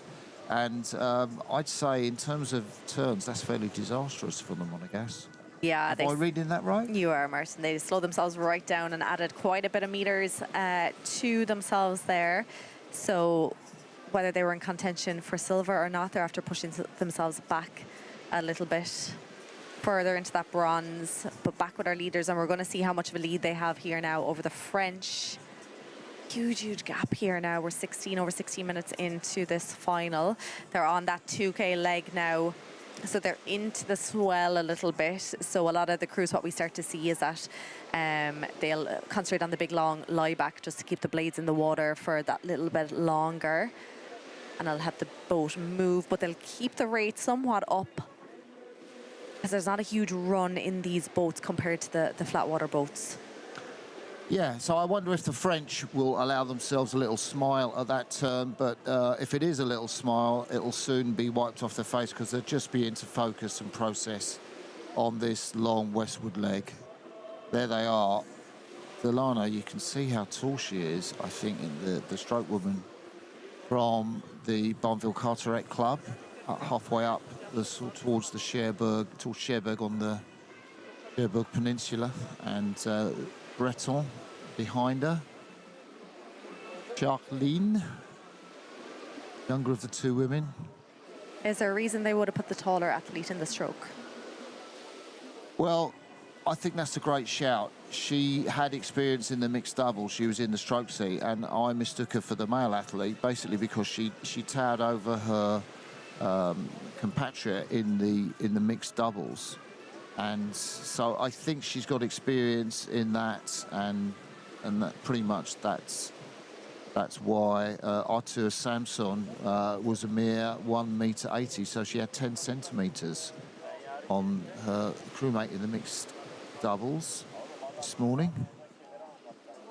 I also feel like the bow person needs to be confident with their navigation skills, you know, and if you're someone who's not entirely confident, then you're better off in kind of that stroke seat as well. You know, if you're good at kind of keeping rate. Oh, yeah, so you're looking with a coastal hat on. Yeah. And I'm kind of just looking, which is really interesting insight, actually. But I was asking you from your flat water expertise. That's why I was asking you. Well, okay, so to an extent, I have seen a lot of tall people in bow seats of boats. I remember, was it Andrews? I can't remember his name. He was a really tall lad who rode in the bow seat of the British 8. That won a gold medal in the Olympics, and I kind of was surprised he was there, but here they are. It's working for them Yeah, because it is they've pulled working for away them. from Monaco massively. So yeah, back to Netherlands here in the lead. So they're probably 3/4 of the way down. I'm just wondering how much practice this Coastal Club double will have if it's a composite crew. And, you know, so if they haven't had that much time on the water to practice, then, you know, they're going to go into the roles that they're most experienced in. It looks pretty much like gold, silver and bronze medals are set there with the Netherlands, France and Monaco. If they are still there in third position, I think that's a blue boat I can see right back in the distance. I think you might be right. Yeah, we're starting to kind of get some times in. So There's this is the third. Yeah. Monaco still holding on to that. So, yeah,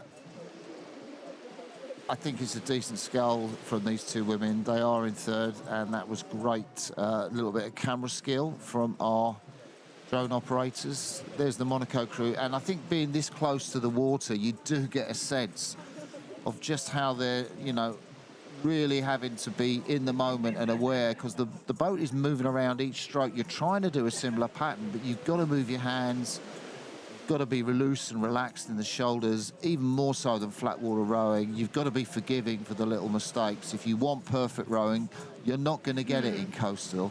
No. And that's why some flat water rowers do struggle. They're after the perfect stroke, and it's not going to exist in this sport. I'm looking at times there that we got through. I think Spain 01 are in that fourth position right now, followed in by Germany 01, and then Great Britain 02 are the next three boats just out of medal contention right now. Yeah, we haven't talked about Kölner Rudeverein, Annika Steiner and Annika Weber, Germany 01.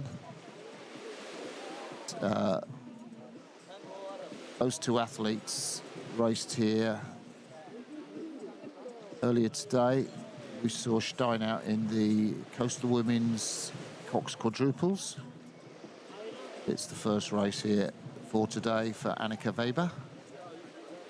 What we saw on our screen a second ago was the Monaco crew actually clipping with that visual aid. that yellow marker that's kind of marking the over halfway on that 2K leg. I've done that a few times. Yeah, haven't they? they've like full ocean, and they clipped it. So it's kind of slowing down their speed a little bit every time they do that, and kind of getting themselves out of the rhythm that they've built up. So this double from the Netherlands are delighting their coaching team, Veldhuis and Hospers. Coastal women's double. Yeah, really dominating the field here now. They'll be coming into our view shortly before they make their approach to the chicane. They've been amazing around their turns as well. So, you know, I don't think they're going to be panicking too much with the 3 tight turns that they have coming up, and still continuing to open up a big lead. France still in that second position. In the bow there, Charlene Le Breton, she was second in this category last year at the Europeans. Marine Delon, we saw her in the beach sprints last year in the mixed quad. They got a bronze medal. So, you know, a bit of coastal experience in that French boat. So they're kind of pretty set in that silver medal position. Yeah, and we will see different Dutch athletes in the beach sprints tomorrow. Marika Keizer, who I've seen around here, and Janneke van der Meulen will be the female Dutch representatives in the, well, at least in the senior beach sprints. I'm not sure about the juniors. So this will be the last day of racing for Veldhuis and her partner Sonja Hospers. And I guess, you know, Martine, once she qualifies as a medic, whether she's going to try and get back in the flat water team or try and get the better of Van der Meulen or Keizer in the beach sprint team. Another 2.5, 3 years to go before the games, and lots of training, lots of competition. There's our second place crew. You can see the bow clearly out of the water here now. So again, while it looks, you know, pretty calm from the drone, the bow is coming right out of the water. So that's going to be, you know, complicating the blade work that they have to do a little bit. But again, lots of experience on the coastal scene here for these 2 French scullers. So again, just holding on to that second position. They're pretty dominant in that position. So they're starting to come into our view here from the beach, the first and second position. From here, there's actually not a huge gap between them, but we're quite a bit out away from them, and now we're back to the leaders here now. So they'll be looking around. They'll have the first of the chicane markers in their eye line now. Yeah, this is going to be a result for Veldhuis, who's pretty much, she's a former lightweight. She rode lightweight and heavyweight in the same year, which I thought was fantastic. Didn't have a lightweight to go to the Olympics with. The last time it was women's lightweight doubles, so she went open weight with Laser Chaynard, and she's only 1.72 meters. Great turn round that boy from Veldhuis and Hospers. Yeah, they've been rowing for about 25 minutes here now. They're into the final stages of the race. Yeah, they're heading towards the beach. They've got a kind of, I want to say it's a 100-degree turn, 90 degrees practically. Go ahead of them. There are the French double, really well synced up. A little bit of wash coming off the stern of that boat. There's a fin on the back of it, and if the waves just push it, you'll get that extra bit of wash, won't you? You will, certainly. And again, looking down there, it looks pretty calm, bar the little white tips. Oh, but timing issues there for the French. So they're around that buoy, and the Monegasque crew is heading up to it. They're about 30 meters away. They'll come into shot soon. There they are. Great scull from them. And very tight on that buoy, having to hold their blades in. Certainly the bow woman there, Jean Roche. Yeah, back to our leaders now. So we're seeing the leaders here in the foreground, and that's probably 4th position back in the background there. You can see both scullers now looking around, making sure they're right on course. So that's the final marker for them. Yeah, so they're now headed for the breach sprint finish. And Yes, we will have Martine looking for the best spot on the beach to aim for. Ideally with that big sort of block finish. That's the kind of a point to aim for. Kind of got to pick a spot, and we should see the Dutch team ahead of us. There's Ronnie Florijn just wandering up there with his plastic bag, and Bjorn van den Ende. Marieke Keizer, who will be in the beach sprints tomorrow, she's down there too to greet Veldhuis and Hospers, Dutch team. And they're kind of being told, Marieka's being told by one of the umpires, yeah, you can't wait here. But she's saying, well, there's my teammates. And the umpire's not having much success with Marieke, who's pretty assertive. And her granddad, Janus Bolen, was on the World Rowing Commission, I think, for Masters. And anyway, she stayed where she is. Ronnie Florijn has come there to greet them. Done so much, the double Olympic champion, to coach them. And here comes Martine, and he's grabbing the boat, Martine Veldhuis, and being filmed by Marieke Keizer, who we'll see in the beach sprints tomorrow. A nice jog, but she is pretty exhausted, but smiling. Little wave of the fingers. Hey, great scull, Martine. Hey, magic stuff. For any viewers at home, she just came over to Martin and gave him a little fist pump.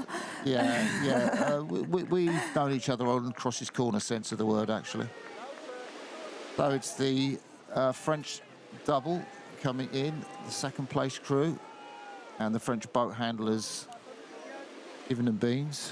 And it will be, I think, Le Breton, the Saint-Malo sculler, to jump out of the boat first. Yeah, matching her silver medal from last year's European Championships as well in this category. And she definitely, it's easier for her to get out of the boat than Delano. Absolutely. Le Breton sprinting across the line. The Saint-Malo sculler. Monaco still holding on to that third. They're putting on a push here now, sprinting into that beach. Yeah, I mean, you know, they have got a decent margin on the crew behind them, but they're leaving nothing to chance, the Monegasque, are they? They're not. You don't want to, because you don't know, if you fall or anything coming out of that boat, you want to allow enough time to kind of recover and get yourself back up the beach. You can see she's looking around. She wasn't even sure which way to run. Jean Roche, she is struggling. I would say struggling, determined look on her face. And the agony is over, a bronze medal. Oh, Great Britain here. No, Germany coming in. Yeah, great finish from Germany. They're the fourth place finishers here in the Club Coastal Women's Double Sculls. It's a little bit of a gap to the rest on the water, but coming in now, we have Spain.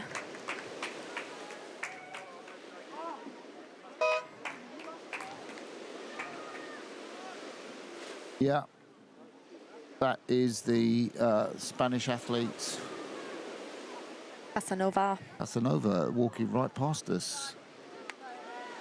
From Clot de Ilio El Campello.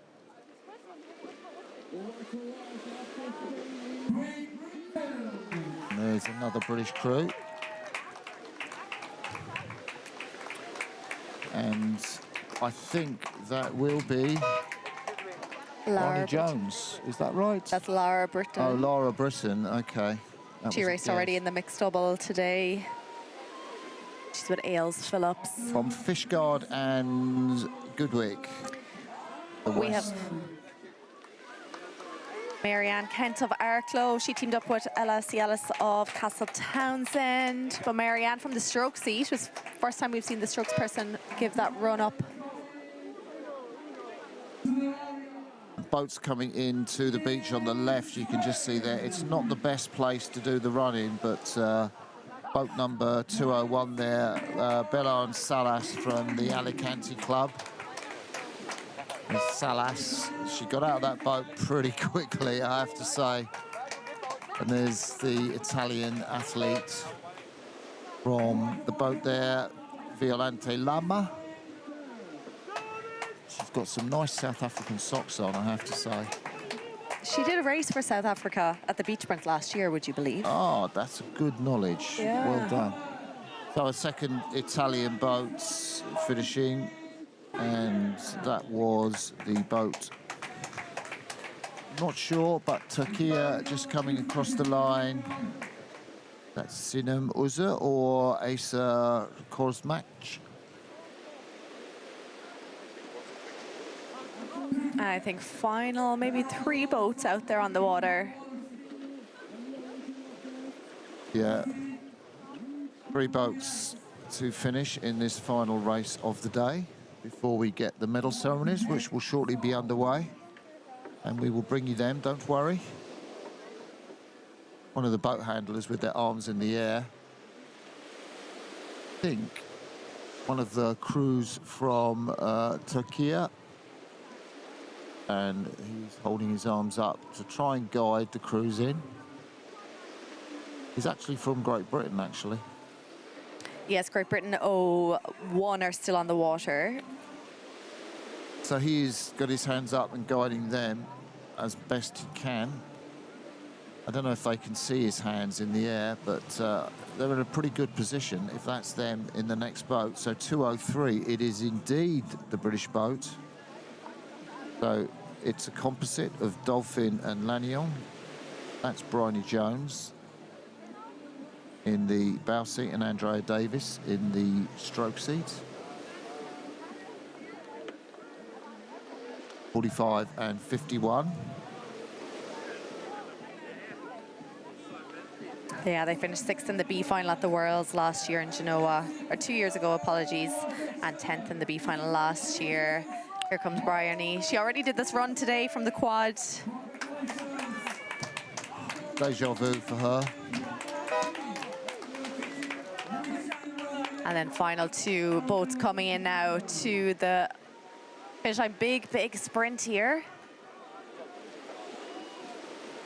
From boat 2. 3-1. So 2-3-1 is Turkey 3. Isa Korkmaz, I think, will be doing the running. And final boat now just being heading over a bit off course slightly. So the boat handlers are having to run. Korkmaz with a big smile on her face, congratulating her British opponent. There she is, and we wait for the final boat in this. Now, right off to the left of the beach, and it's from Turkey. Now Turkey 04. And that is Irmak Ekoyunku walking past. And I hope I've pronounced the name vaguely correctly. That is the last athlete through the finish in the last race. And we will shortly be bringing you the medal ceremonies. Gold medals, silver and bronze, to be handed out in most events. And that will be taking place behind us directly. But it's been a great day of competition. The last of the coastal endurance races has now been done and dusted. We are on to the beach sprints tomorrow. Different level of excitement for that competition. The Olympic discipline will happen on Saturday and Sunday.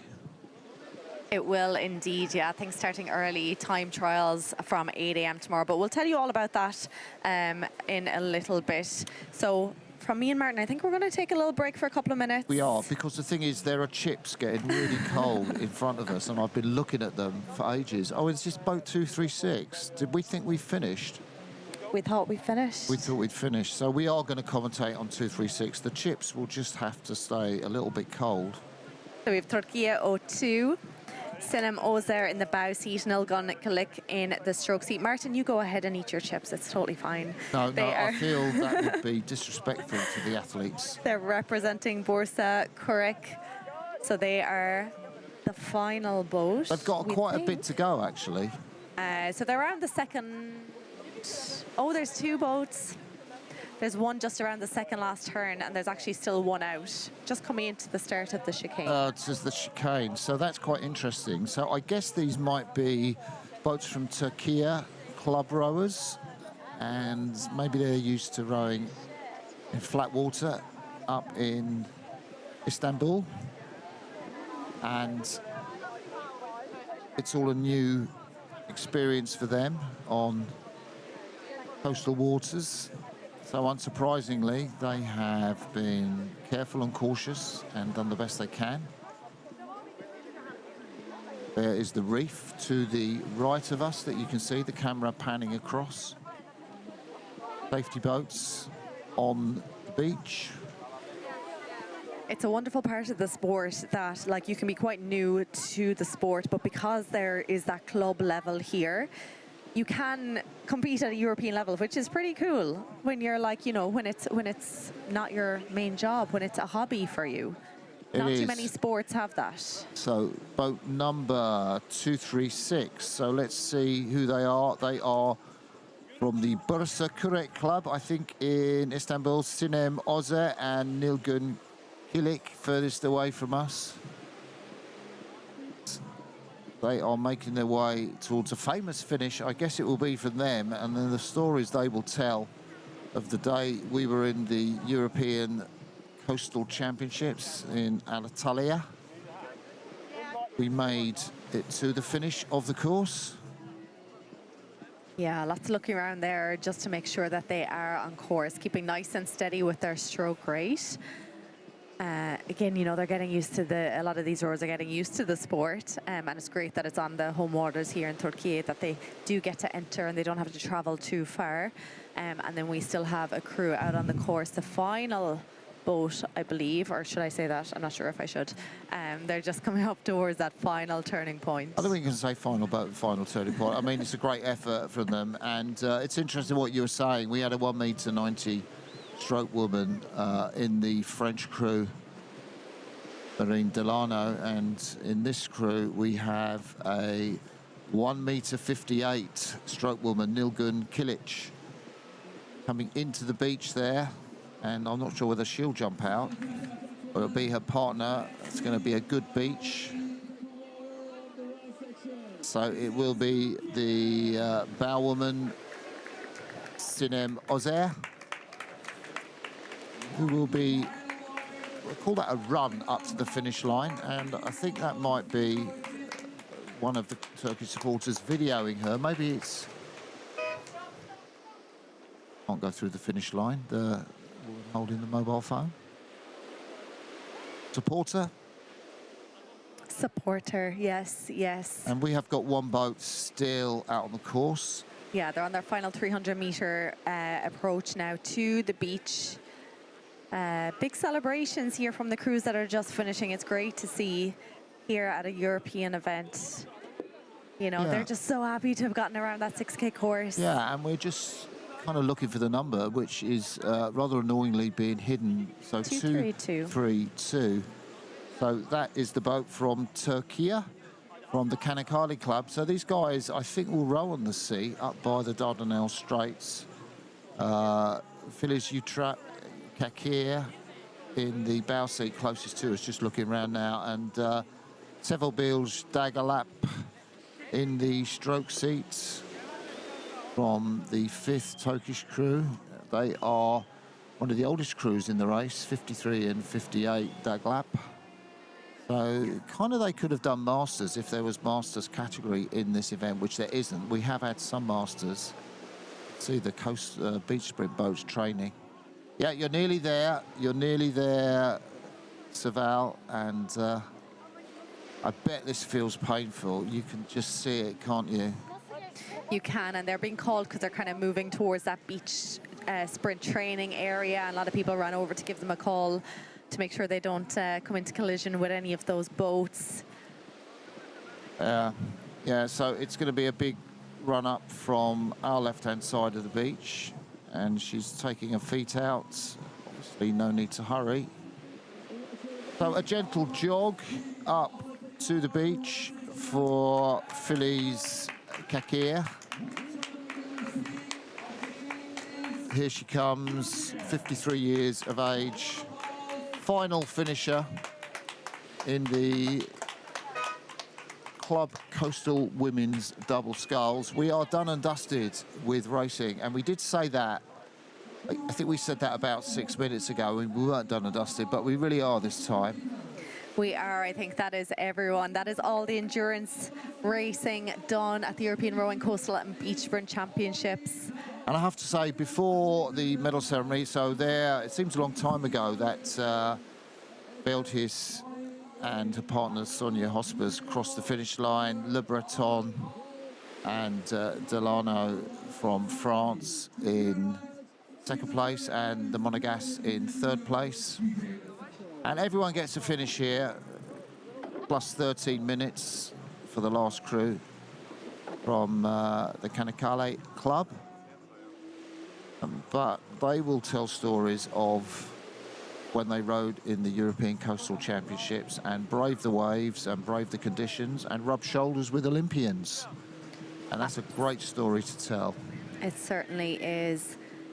So we will be back shortly with the victory ceremony, so stay with us. We'll be... Yeah, don't go anywhere, because we're just going to sit here and eat these cold chips that have been sitting in front of us for the last half an hour. But it's been fantastic to have the pleasure of your company. We are going in 3 minutes, and that's not a lot of time to get a lot of chips down us. So see you in 3 minutes.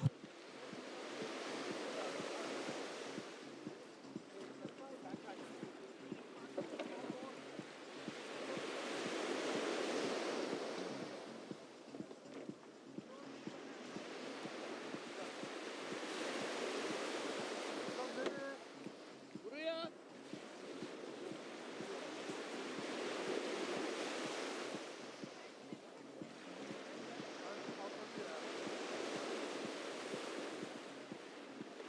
Öyle gel canım ne yapacaksın?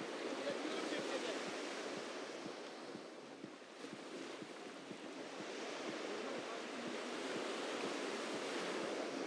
Olmaz.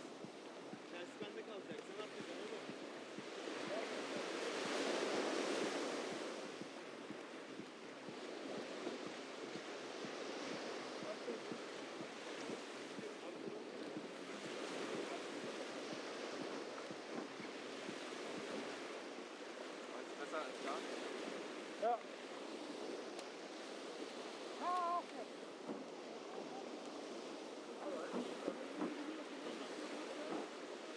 Ben sizi gözlüyorum zaten. Merve, gözün üzerlerinde olsun. Yani olsun bir şey olursa bunlar görmeyebilir.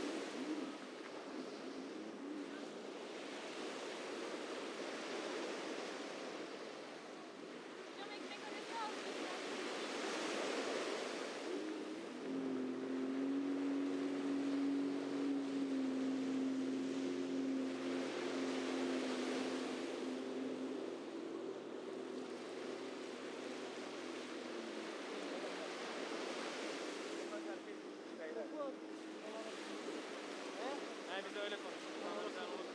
Ben de pasta ısmarlıyorum. Vallahi iyi olur. Ne vuruyorsun lan? Tamam Arda, onayı da aldık. Ama ne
Gel. Gel.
Our ceremony,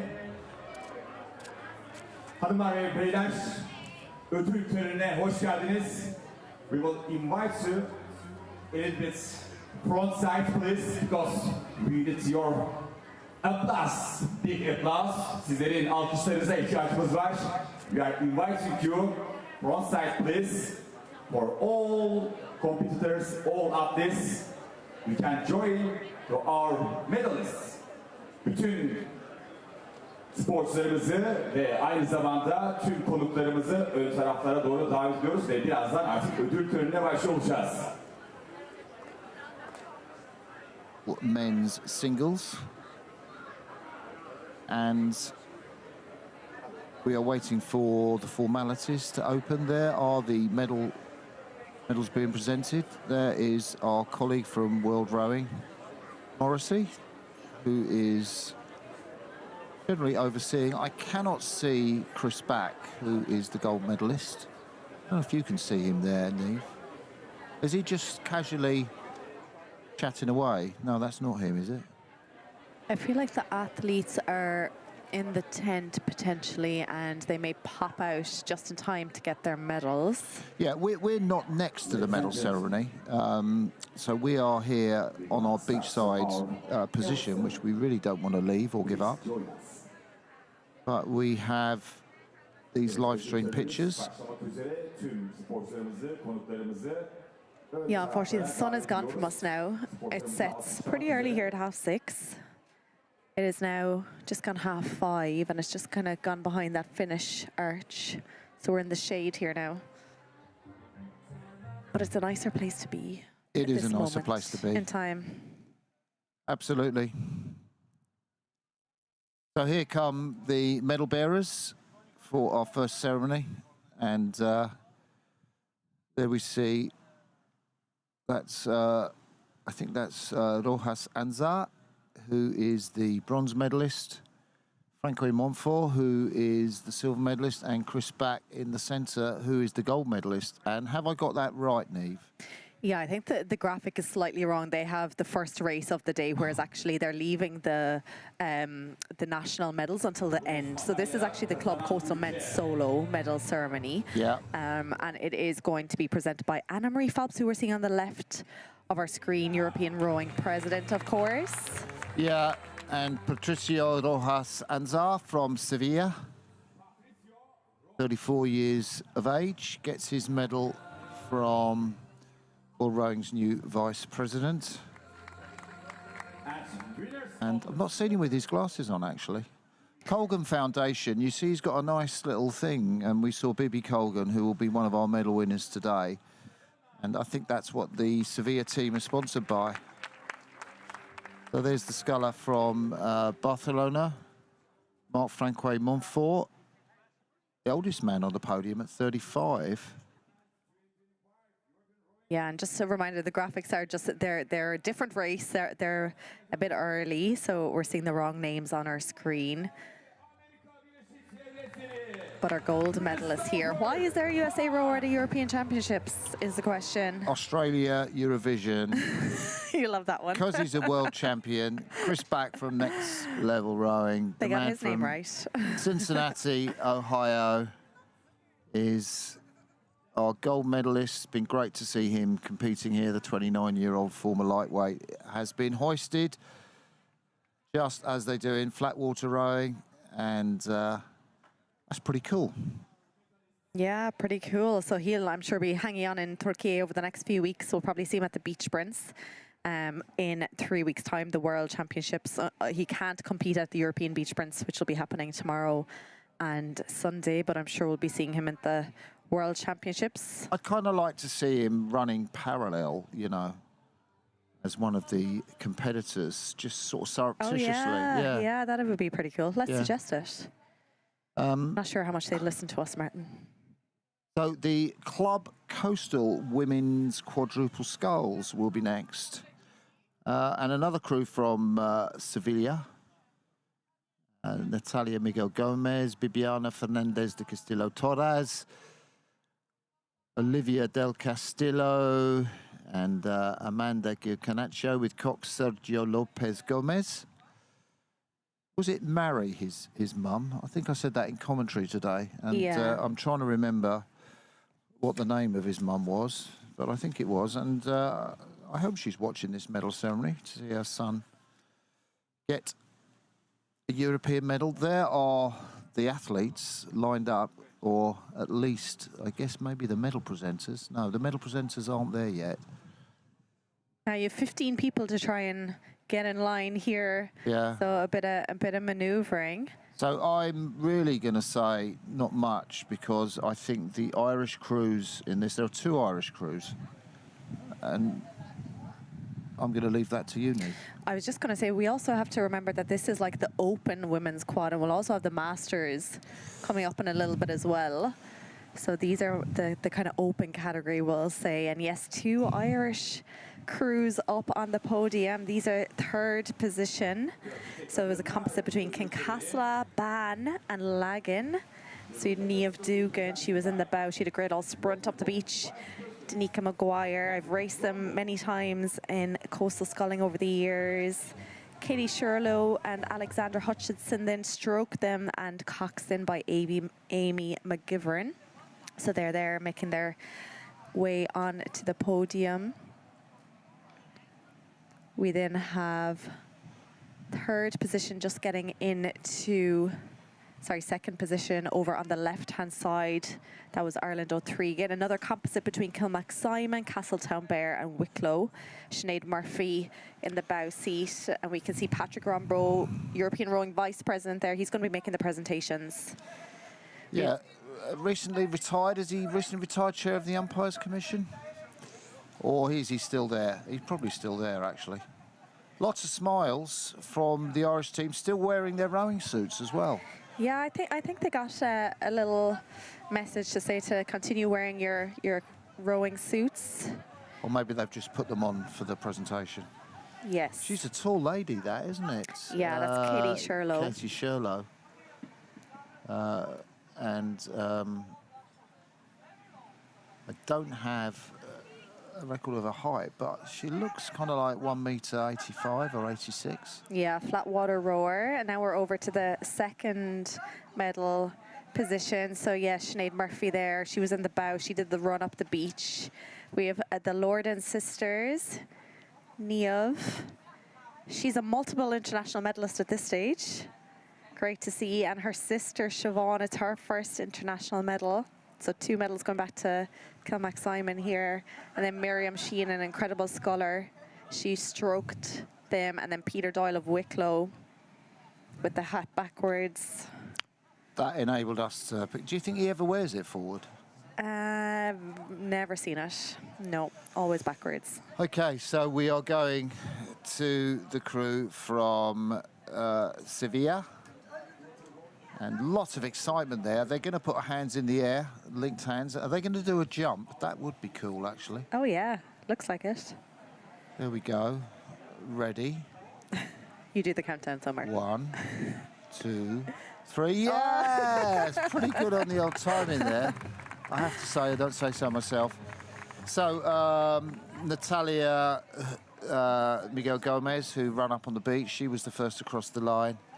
There is Bibi Fernandez de Castillo, done so much with the Colgan Foundation, who are sponsoring these rowers. Anchored the boat, Olivia del Castillo, the rower from Leander. Amanda Gil Camacho, the 20-year-old, youngest, been rowing since she was 11. And there is their cox, Sergio Lopez Gomez.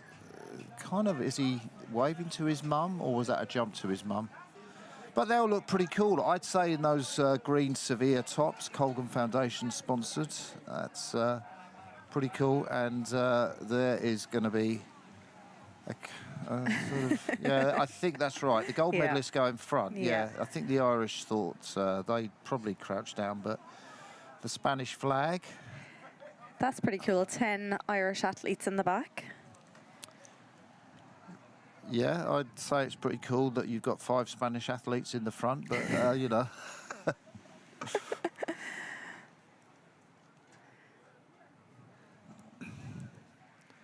So I can see this medal ceremony is going to go on for quite a while, because if we're going to take photographs of all the medalists like this, we've got the medal ceremony for the Club Coastal Women's Coxed Quads Masters to come next, who were in this same competition, but obviously finished a little bit further down. But as we've got Masters entry for the first time, there's the shot you wanted, Neve. Thanks, Martin. You requested that for me, didn't you? Absolutely.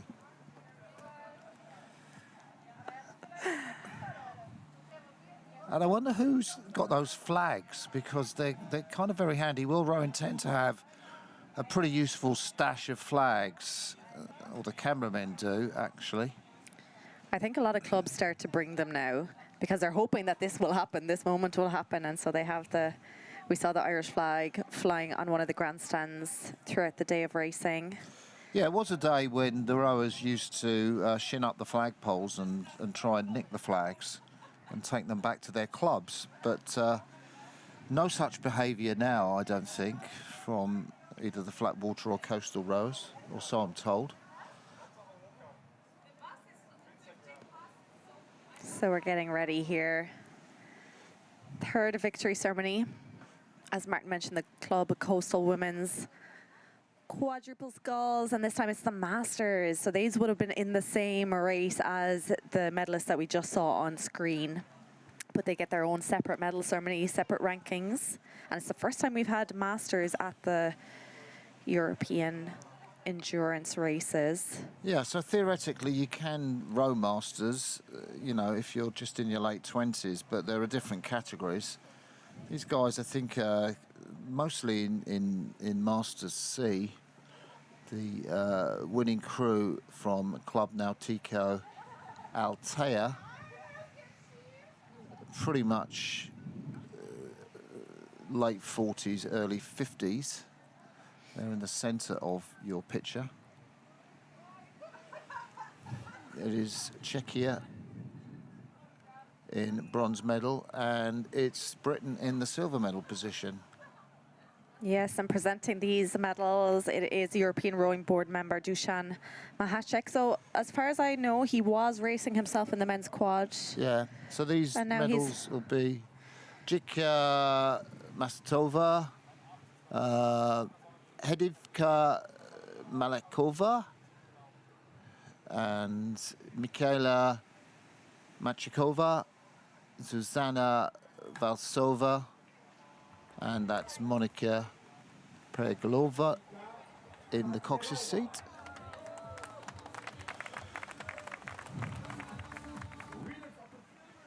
So silver medalists go to Coastal Rowing Academy of Great Britain. Seems a long while ago since we were chatting to them just by our commentary point. Seems about like a week ago, but it was just yesterday morning, I think, was it? Yeah, ridiculous. So there is Joe Price, 55 years of age. Rowena Atkins, likewise. And Sophie Bostock with the blonde hair. Ricky Rule the Cox, and Liz Beswick, we just missed her, the stroke, looking down at her medal there. So coastal champions go to the Altea Club.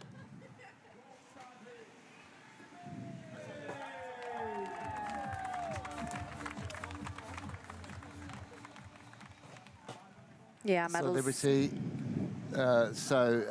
Barbara Gonzalez Perez, Immaculada Barranco Marquez. There is Sonia Bueta Curas and Emilia Juan Marin Heppel. And the male coxswain, Vicente Yora Lopez. I tell you, it feels great to get medals if you're a Masters. Absolutely. You know, particularly in the European Championships. Yeah, for sure. And with this, it's either over 40 or over 42 for the Masters category here at the club. I know it's over in the 20. Is it 27 in Flatwater? Yeah, it is. I'm glad you researched that. Yeah. Yeah, so different categories. So it's in the head of the Charles, which is coming up actually next weekend, isn't it? It's average age, so you kind of really get a few oldies in the boat to get your average age up, so you can race high up the category and get some youngsters in to sort of be the sort of muscle in the centre of the boat, and that's the trick for winning Masters. Whereas here, there had to be a minimum age of the 40 or 42. So they couldn't have a 30-year-old in the boat, unfortunately. So that was our third medal ceremony. Next up, we're going to have the club coastal mixed double sculls.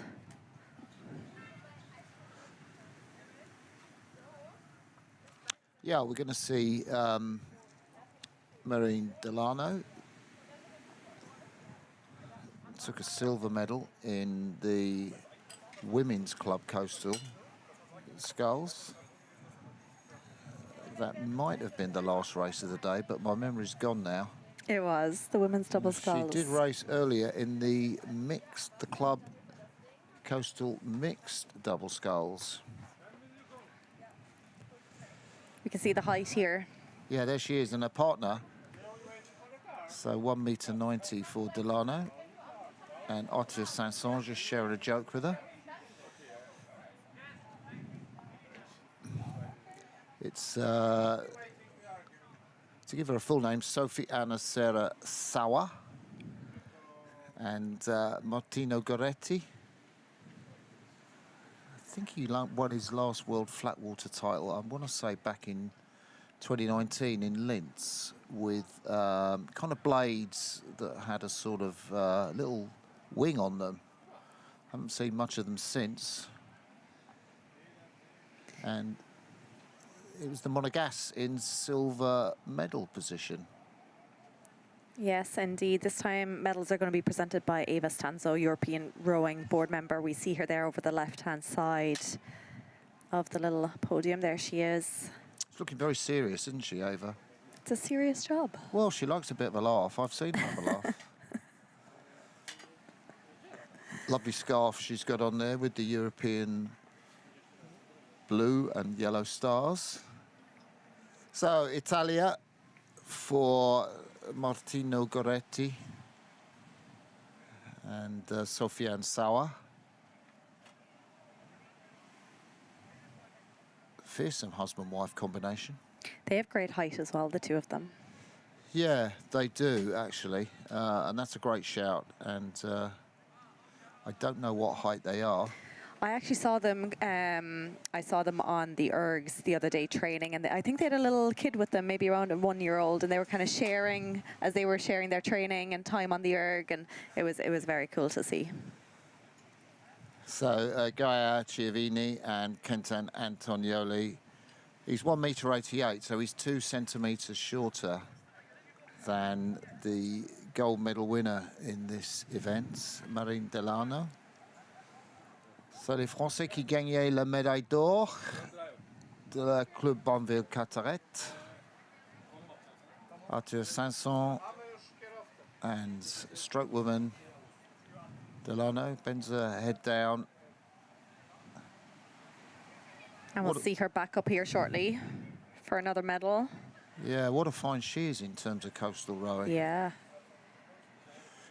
Morrissey has the flags. That is the I never knew. I thought that was the Polish flag, actually, but that is obviously the Monegasque flag. So who's got the tricolore française or the Italian tricolore? I think it's up to the crews themselves to bring them. Yeah, I think you're right, actually. Yeah, and I think Morrissey is just handing them to them. So that is our medal ceremony for the club coastal mixed doubles, and soon we will have the club coastal solo singles, and Sophie Sauer will be making another appearance. But I seem to remember this was a victory for the French sculler.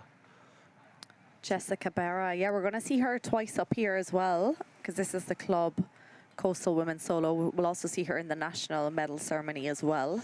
I'm wondering, is she regretting going out in the club solo? She won that, but she got a bronze in the national. From what you said, it's not regret, because she was proud to represent her club from the Basque region of France, and so it seems to me maybe that was her priority number one.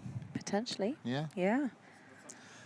Sun's just come out from hiding behind the blocks on our commentary position, and so we are bathed in beautiful golden sunlight as they are up there at the medal ceremony.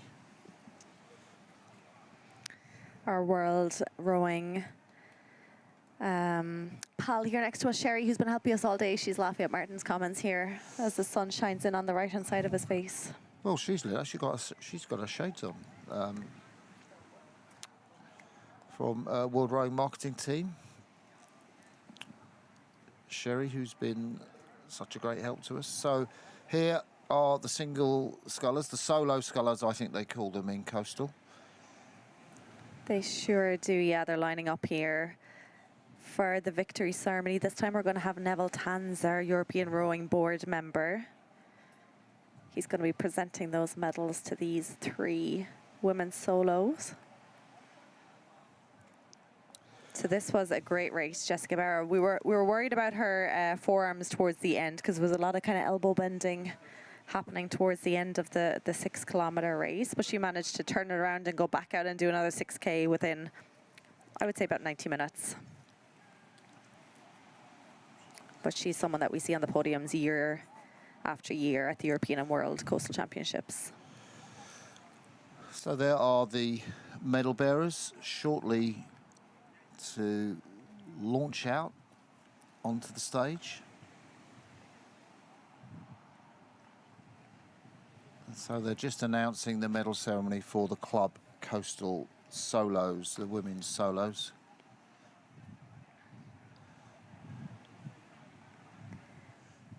Yes, here they go lining up. So in that 3rd position, over on that right-hand side of the screen, representing Mediterraneo de Malaga, we have Marta de las Heras Jamborino. 23 years of age. Neville Tanzer there presenting that bronze medal.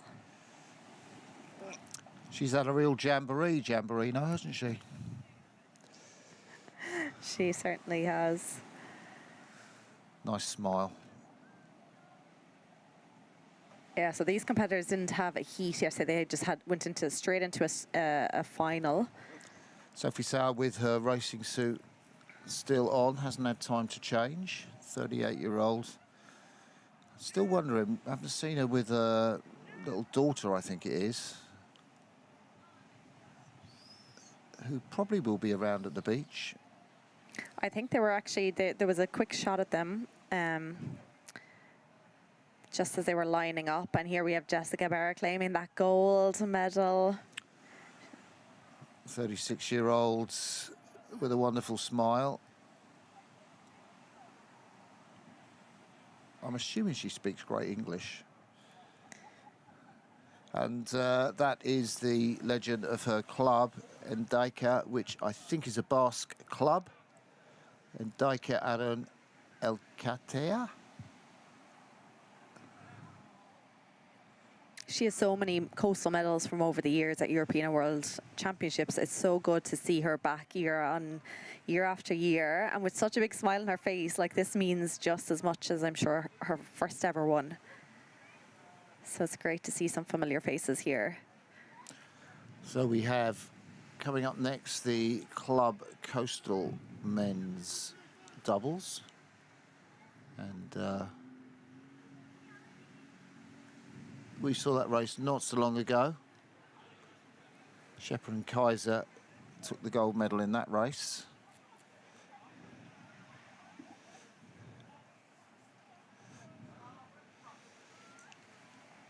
Medals party being hurried along by our colleague Morrissey there, emceeing the medal ceremony before the night sets in.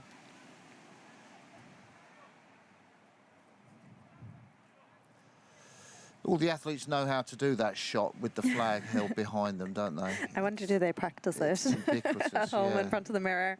Yeah, definitely. That's a great shout, actually.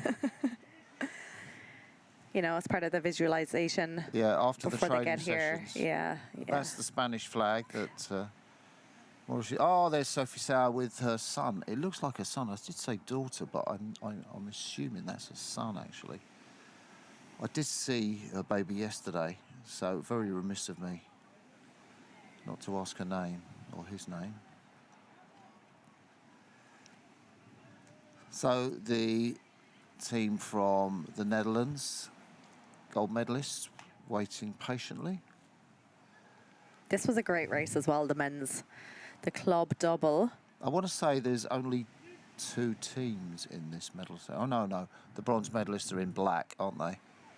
So, yeah, the bronze medalist from the El Campello Club from Spain. So yes, here they go. This time it is European Rowing Board member Asuncion Loriente. She's going to be presenting the medals here for the Club Coastal men's double sculls. We have Spain, we have Netherlands and Ireland making their way up to the podium here.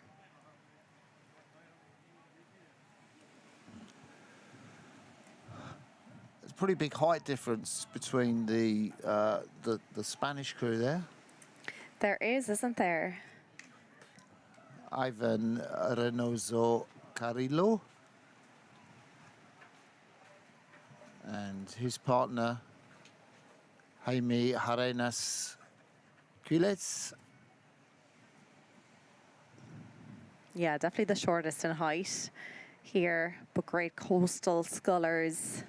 Made good use of the conditions out there. Second place then, it is Ireland Ring Rowing Club, West Cork. Noel Creedon there, he was in the bow. And Neil O'Sullivan, who stroked that crew. They had a flyer of a start. They battled, didn't they, the whole time? They had a great race. They got the silver medal last year here at the European Championships, and they're back again for number 2.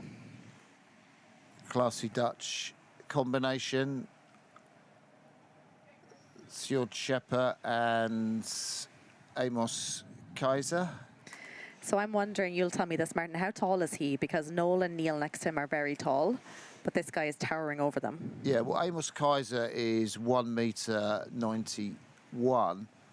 So I kind of want to say, sorry, he's 1m92. So I kind of want to say he's close to 2 meters.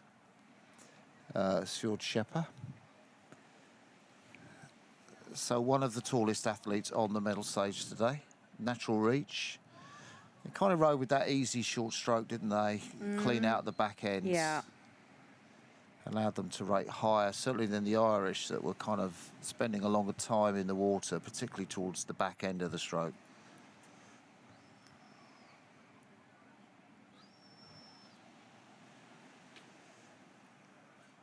So next up, we're going to be moving on to the Club Coastal Men's Quad. So we'll have 2 victory ceremonies for these. We'll have the sort of, we'll call them the open category, and then we'll also have the Masters. That'll be followed by the women's double, and then we'll be moving on to the national medals.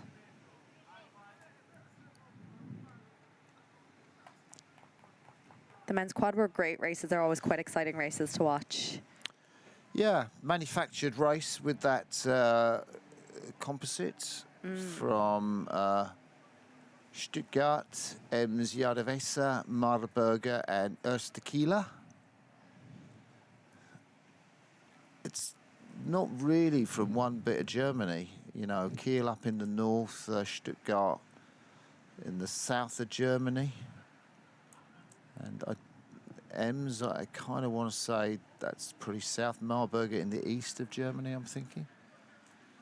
So they've done really well to get these 4 guys together with their experienced coxswain. Do you think they would have had much training time together? Yeah, Yeah. I do. I think they would have had weekends together. They had a a pretty rigorous schedule. They've been sending each other's rowing scores in on the machine on their WhatsApp group. I'm sure of that. So the Murucalo crew from Italy in bronze medal position, leading the medal party out. Fabio Siracusa, the little coxswain, 27 years of age. There's the German gold medal winners. And we haven't yet mentioned that the Galatasaray crew are in silver medal position. Yeah, we have Patrick Rombo, European rowing vice president here presenting these medals. So Giovanni Merigari, Andrea Licatalosi, Enrico Perino, Guillermo Melegari, and Fabio in the cox's seats.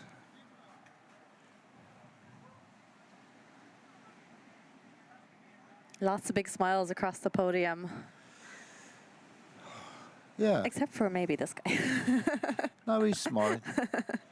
You gotta be happy. Grey hairs there for the two-man in that Murucalo crew, 41 years of age.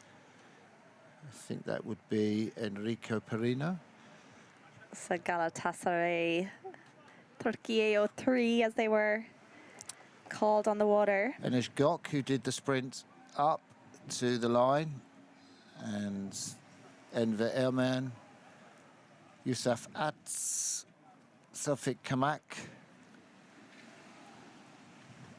and Selim Borj.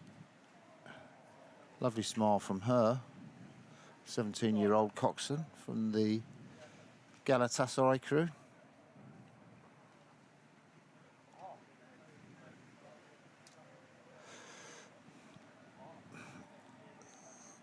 Oh, that's pretty Teutonic. Yeah, they enjoyed that, didn't they? They did. Well, they came here for the gold medal, and Micah Ben Remes did the run from beach, from boat to beach. And going down the boat there, it's Emil Schmidberger, Lucas Schaefer, Moritz Kortals, and Elisa Trog in the cox's seat. Yeah, Cox Germany 2 gold in this category last year as well. And if anyone is watching that in our hotel back in Side, because it's mostly German nationalities. Oh, yeah.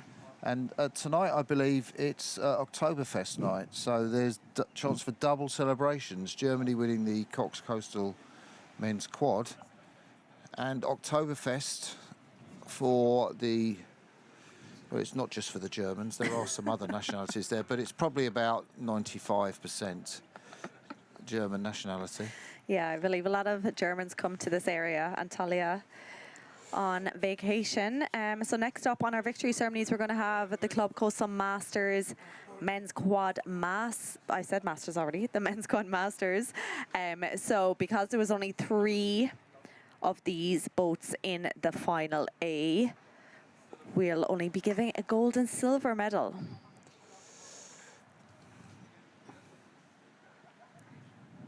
Yeah, but this will be very meaningful for these Masters crews to be sharing the podium.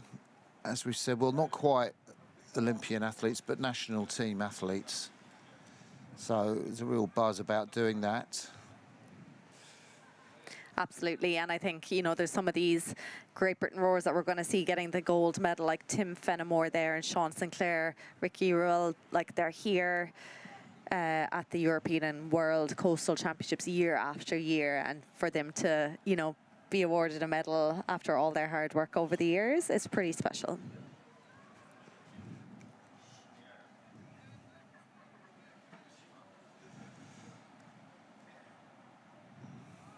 So Great Britain in prime position there, and it's the crew from Czechia, the Blesk Club, that will be awarded silver medals. Slightly younger crew, the Czechia boat. They're enjoying every minute of this, you can tell. Yeah, this is special. They're going, just savour it, lads. Thumbs up all over the place. Tim Fenimore is great. He has a positive float on Facebook where he just shares so much information about coastal sculling and what's going on in the news and what's going on around the world. So it's a great page to follow if you are interested in this type of rowing.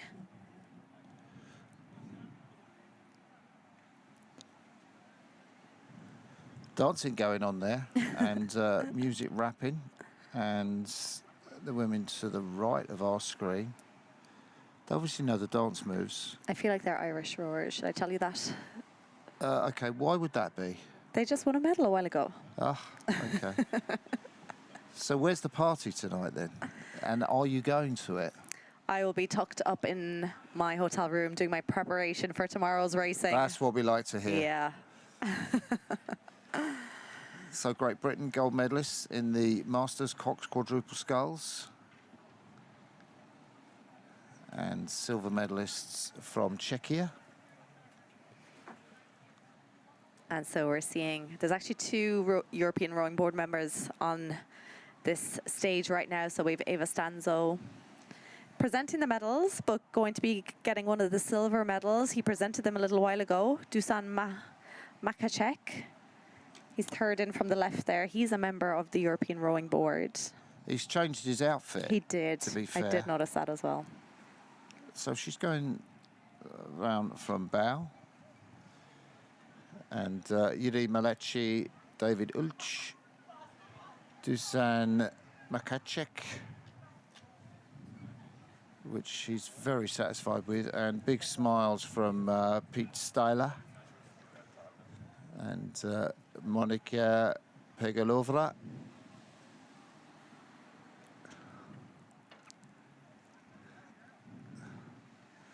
I don't think that there has ever been a medal ceremony where a European board member has presented medals and then been presented himself a medal. I'm just saying, putting it out there for all the statisticians. Yes. Tim Fenimore not got much hair on his head, so he's gone for the shaved head. Well, I think they all have, actually. Cap's coming off there. But look at that smile on his face. You cannot wipe it off. Sean Sinclair. Absolutely. And John Osborne, the granddad of the crew. Ricky Rule, 66 years young. That is a hell of a tat on Osborne's arm, isn't it? You've been really interested in the tattoos you've been seeing Well, around. I just, you know, you don't see generally a lot of them, but you're getting more in rowing. Ricky Rule in the Cox's seat of, Andrea Davis, that was, in the Cox's seat. Yeah, we saw her rowing in the women's double. Yeah. There's the Union flag. Is it? No, it's not. They didn't bring a Union flag because they didn't know they'd be on the middle of the medal ceremony. So Czechia getting their own photographs, moment in the sun. And then they'll go and join the Irish party and dance away with those young women. And I'm sure all their wives or partners will be watching with interest at home to see what they get up to this evening. Martin. So we'll be moving on to the final victory ceremony of the club endurance events. This time it is the Coastal Club Women's Double. So we have our first, second and third place rowers just lining up here. We're going to have Netherlands, we're going to have France, and we're going to have Monaco. Yeah, which was a very dominant race, wasn't it? It was. There was a great kind of start between all three of them, but then Netherlands just went away from them and there was absolutely no catching them. France had really great turns. We're going to see Marine is going to be coming back up on to the podium. So there we see the Netherlands haven't changed out of their racing suits yet, or maybe they've put clean ones on. You like to think they're at least dry. They're not long out of the water. This was the last race of the day.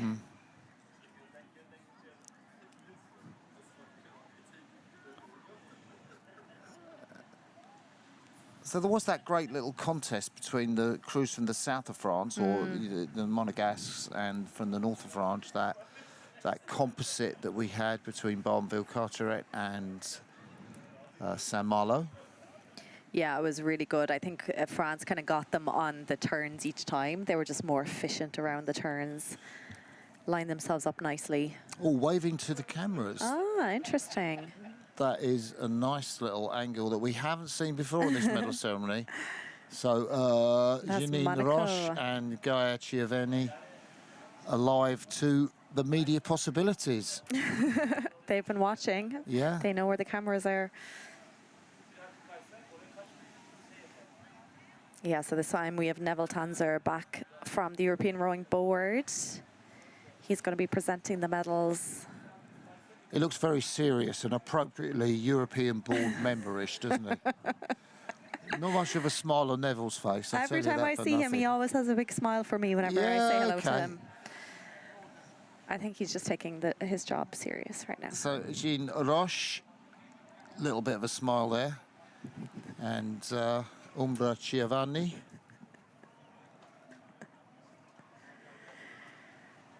Yes.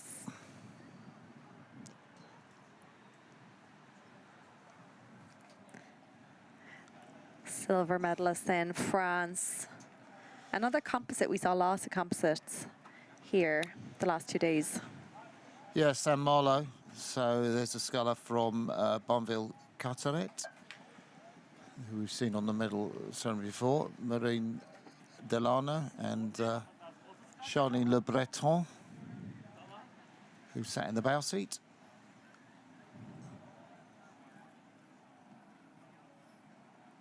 And gold medal. Incredible race here from Netherlands. Martin Velbhaus, Swiss, and Sonia Hospes. Hollandia Roy Club. Still in their 20s, and Sonia Hospes doing what her heroine did, Rose de Jong, picked up a gold medal in the World Championships in Shanghai, beat the Chinese favourites, and now Sonia has the European gold medal with Martin Velhuis, and that's despite her medical studies. So a pretty decent year. Medical studies, big tick. European gold medal, big tick. Night out, possible tick. Well, the Dutch team staying at the hotel here, you would hope they go into the coastal town of Side, where some of World Rowing's staff members were out last night. One of the restaurants in the harbour. I have to say it was very nice. Yeah, I heard it described as Disneyland. Can you explain that to me? Thousands of tourists. It was kind of unreal because there were all these shops that selling their wares, just like when you kind of walk into Disneyland. But you know, you kind of had to almost queue to get on the best attractions, the best rides, and all really surrounded by this incredible Roman temples or town. It was just amazing. They're really trying to get that party started up there. Yeah, they are. Don't they know it goes on later? So we're moving on to the national medals now. So these guys are going to be representing their countries. And first up, it is going to be the coastal mixed double sculls. Gold, silver and bronze coming up. And this time we're going to have a presenter from kind of the organizing committees, Turkish rowing. So we'll introduce them as we see them. Martin, as we look out to the water there, can you see the lovely sky? Thank you for pointing that out. It's an incredible, it's kind of rose, pink, just going up to orange, yellow, then going up to light blue as some of the athletes walk down through the finish area or the start area tomorrow for the beach sprints. But they're taking pictures of a sensational sunset. And well, our camera isn't pointing if it was those Irish athletes that you thought who would be dancing around. This Queen song, obviously used in a lot of medal presentations. I think it was used at the start of A Knight's Tale with Heath Ledger, I seem to recall. You're a bit of a movie buff, are you, Martin? You've Yeah. mentioned a few different movies. Yeah, it was actually made in in Czechia, in the Czech Republic, as it then was. Oh, I think they're gone. Well, they've obviously gone to better things, and the party's started already, and it's only 6:15. So, medal presenters at the ready for the national federations, and Nakarainen and Karpinen there in the centre. Nakarainen's going to get 2 of these national medals. What an amazing athletic feat that was. Incredible, incredible. Yeah, we had a good chat with him yesterday morning before racing began. I think that's what helped him, actually. The chat? Well, we just gave him some wise advice. Don't do that, no. Pull out of the club race. Yeah. Concentrate on the national. Absolutely. That was all us, yeah. So this time we have the Turkish Rowing Federation Secretary General, Ugar Kilik, and he's being joined by Dusan Makacek, who's changed his shirt again, European Rowing Board member. He just collected his own medal. That was a quick change around. Yeah, but he looks too serious there. I mean, he kind of ought to be enjoying himself, shouldn't he? So, Ivan Renoza Carillo and the diminutive Lola Garcia Juan in bronze medal position. And I think he's smiling. Do you know he ought to be wearing his medal, I think? I mean, think it's that would just be not cool. good enough. Yeah. He ought to be wearing his medal, giving out medals to the crews. Oh, the turtles. The turtles, the sea that turtles. we're saving. That we're saving and nest here on the beach. Yeah. And they've all left. She's being pulled up by his hand. He's so tall. Yeah. So, Sir Chepper, we saw him on the medal ceremony just recently, as did Sonia Hospers. Gets her 2nd medal. Is that right of the day? Yes, she was in Silver the club to add to women's the gold. double. Yeah, and Shepard gets a silver medal to add to his gold medal. And the turtles. Yeah, they are swimming in the sea right now. They have nested on the beaches here. But there is Nakarainen and Karpinen. They're great to chat to. They have so much time and just share, you know, share their stories. And, you know, so it's great to hear their aims and their goals for the next few years. And Joel in particular, like, he's taking it very seriously. And we heard about his move to Spain, his altitude training. His daughter. And this toy is going straight to Matilda. Yes. She's only 3 months old, so I'm not sure she'll know what to do with it. But when Well, if she's she's 6 doing months old... push-ups, Oh, yeah, you know. maybe. She's doing push-ups already. So one of the great stars of coastal endurance and beach sprint rowing, Joel Nakarainen, star of indoor rowing, writing the name of Finland on the world stage, and Eva Karpinen, more glorious history in the Karpinen family, being written by Eva here.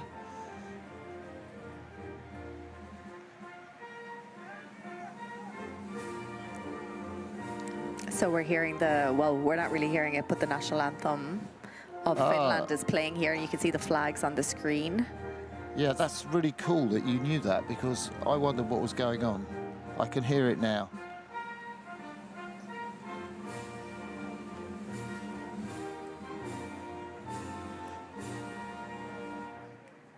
So yeah, special moment there for Joel and For our medalist.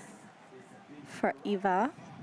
Spanish flag, and well, it's not the Finnish flag because they had a different flag at the finish, but it is the flag of Finland, isn't it? But the Finnish crew did have a great finish. Yeah, they did. Oh, the jokes, Martin.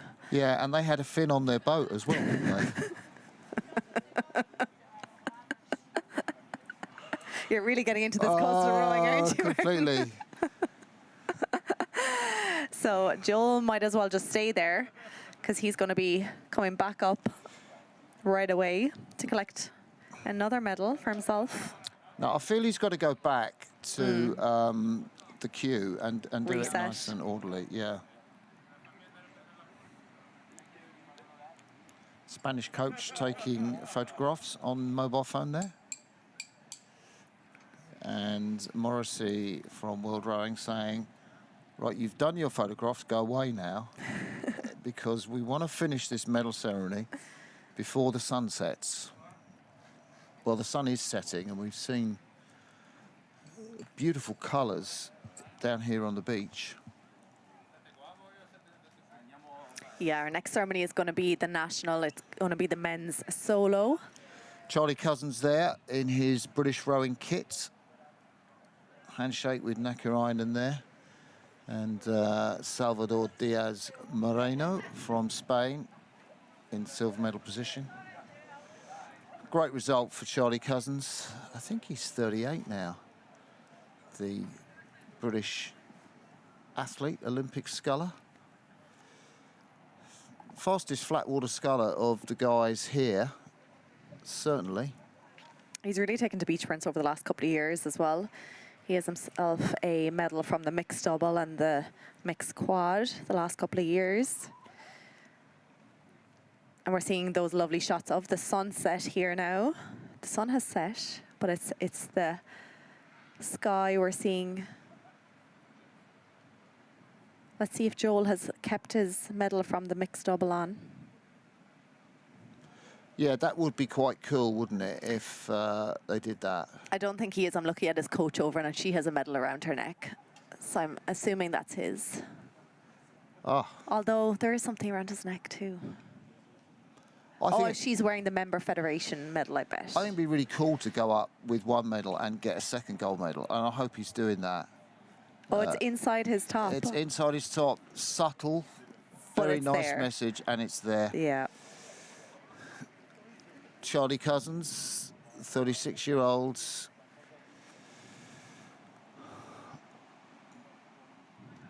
Tallest. Yes, on- we've... Yeah, go for it. Sorry, the president of the organizing committee here. We're seeing her on screen, Federi Erdogan. And then we have rowing, the European Rowing Board member, Asuncion Loriente. Charlie Cousins, he's loving that. Really worked hard for this. He's doubling up in several events here, or been doubling up. And gets his bronze medal. Yet another to add to his palmarès. And his turtle. We love the turtles. He looks happier about that than the medal. I'm going to go and find a store of those turtles and see if I can take one back. So there is Salvador Diaz Moreno from Spain, 20 years young, been champion of Spain on several occasions. Despite the fact he's only 20, he's been winning championships since 2021. He's got very nice colour, hasn't he? So been out in the sun quite a lot, obviously. Training quite hard, no doubt. That is a celebration. Yeah, it is. Yeah. He works hard, though. Works a lot very of hard. Finnish gusto in that. Yeah. And actually, what we did learn is that his special altitude chamber is right next to the Russian border. Yes. So should there be any kind of incursions, it's Joel Nakarainen who will be in the front line. I wonder who's going to get his second turtle. That's the question. Yeah. Matilda has the first one. Probably his partner, I think. And here we hear the Finnish national anthem again.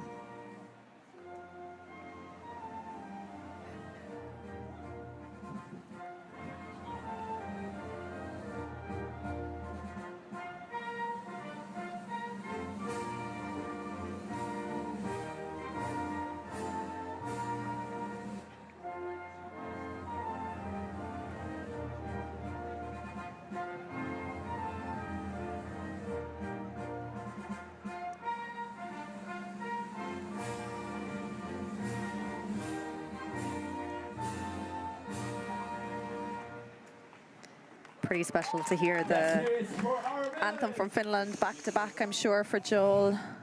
Yeah. Let's see him pull out that second medal now. Where is the Union flag? Has Charlie not brought one? Or Tom Petish, the coach, not brought one? Or any of the rest of the British team? Normally, they just come packed with them. Surely they have them for the next few days. Yeah, the but beach look, sprints. look. Oh. Oh, the lift. It's got to be the lift. That is epic, that picture. I hope the female solo scullers, national scullers, do the same. Yes. I'm not sure they will, actually, being new to this game, but I think they might have seen what's required of the solo medalists in national federations. And maybe they will do the hoist. Now we're seeing there's still actually rowers still out on the course So he's training. got his 2 medals out. I want to say that Nakarainen has whipped out both medals, one from under his chest, which was for the mixed double, and one for the single there, as he leaves everybody breathless with his athleticism. 2 British competitors there, Megan and Bass, and the incredible French competitor who's already got 1 medal, Jessica Bella.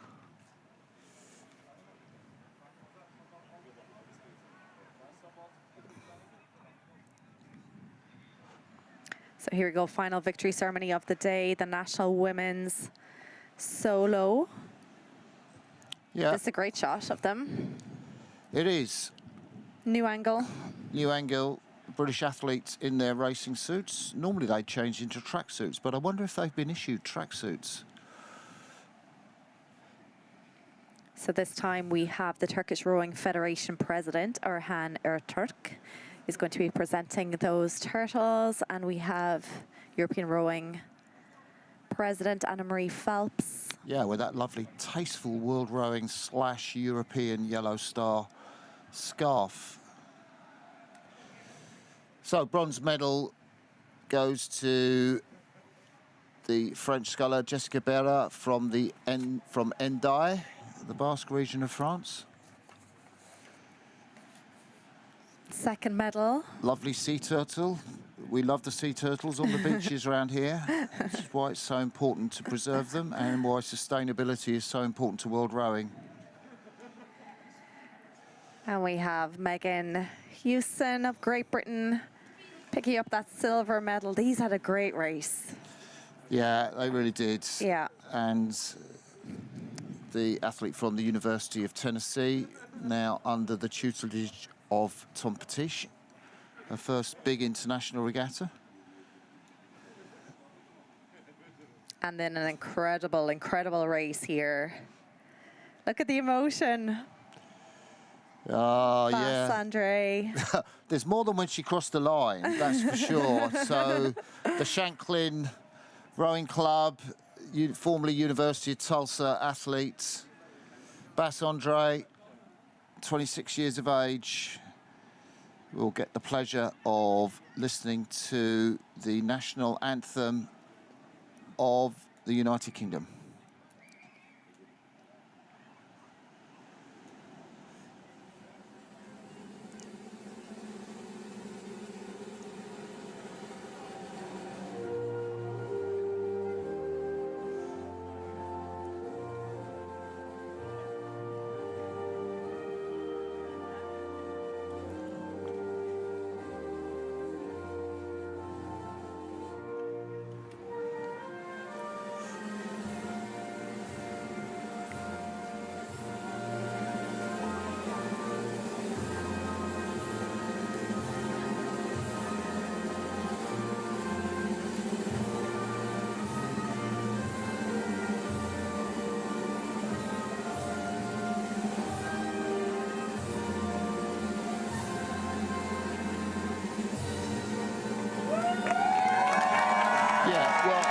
Two of the scullers there. I think even Jessica Berra was singing the British national anthem, and Megan Houston too. Maybe all a bit too much for Bass Andre. I don't think they're going to go for the hoist somehow, but you never know. I think they're talking about it. They're talking about it, yeah, okay. I'm just saying, I think it's got to be the Jessica Berra that says this is what you do. No, they're not going for the hoist. They're not going for it. Discretion is the better part of valour. That rounds out our victory ceremonies for the European Rowing Coastal Championships. But we have so much excitement to come over the next 2 days. We'll be coming back in the morning. We're going to be getting going with the Beach Sprint Championships. Martin, first time doing beach sprints? It is.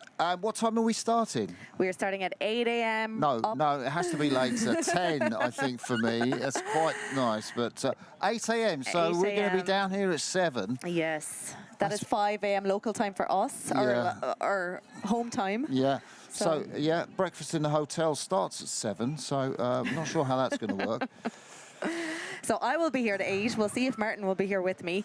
So we'll be getting going with the time trials all day pretty much tomorrow, right up until about 12:30 or 1 p.m. local time, and then we'll have the last 16 of a few of the categories. So we're changing the format. It'll be all about beach sprints, which is so exciting. It's going to be an Olympic sport in 2028. Yeah, the Temple of Apollo, that is, that we're looking at. The beautiful temple just down the coast from us. And you can see the lovely sunset, the pink shades. That's all from me, Martin Cross, and from Niamh Hayes. We'll see you tomorrow for the beach sprints. It's been great to have your company today. Bye for now. Thank you for joining us. Bye for now.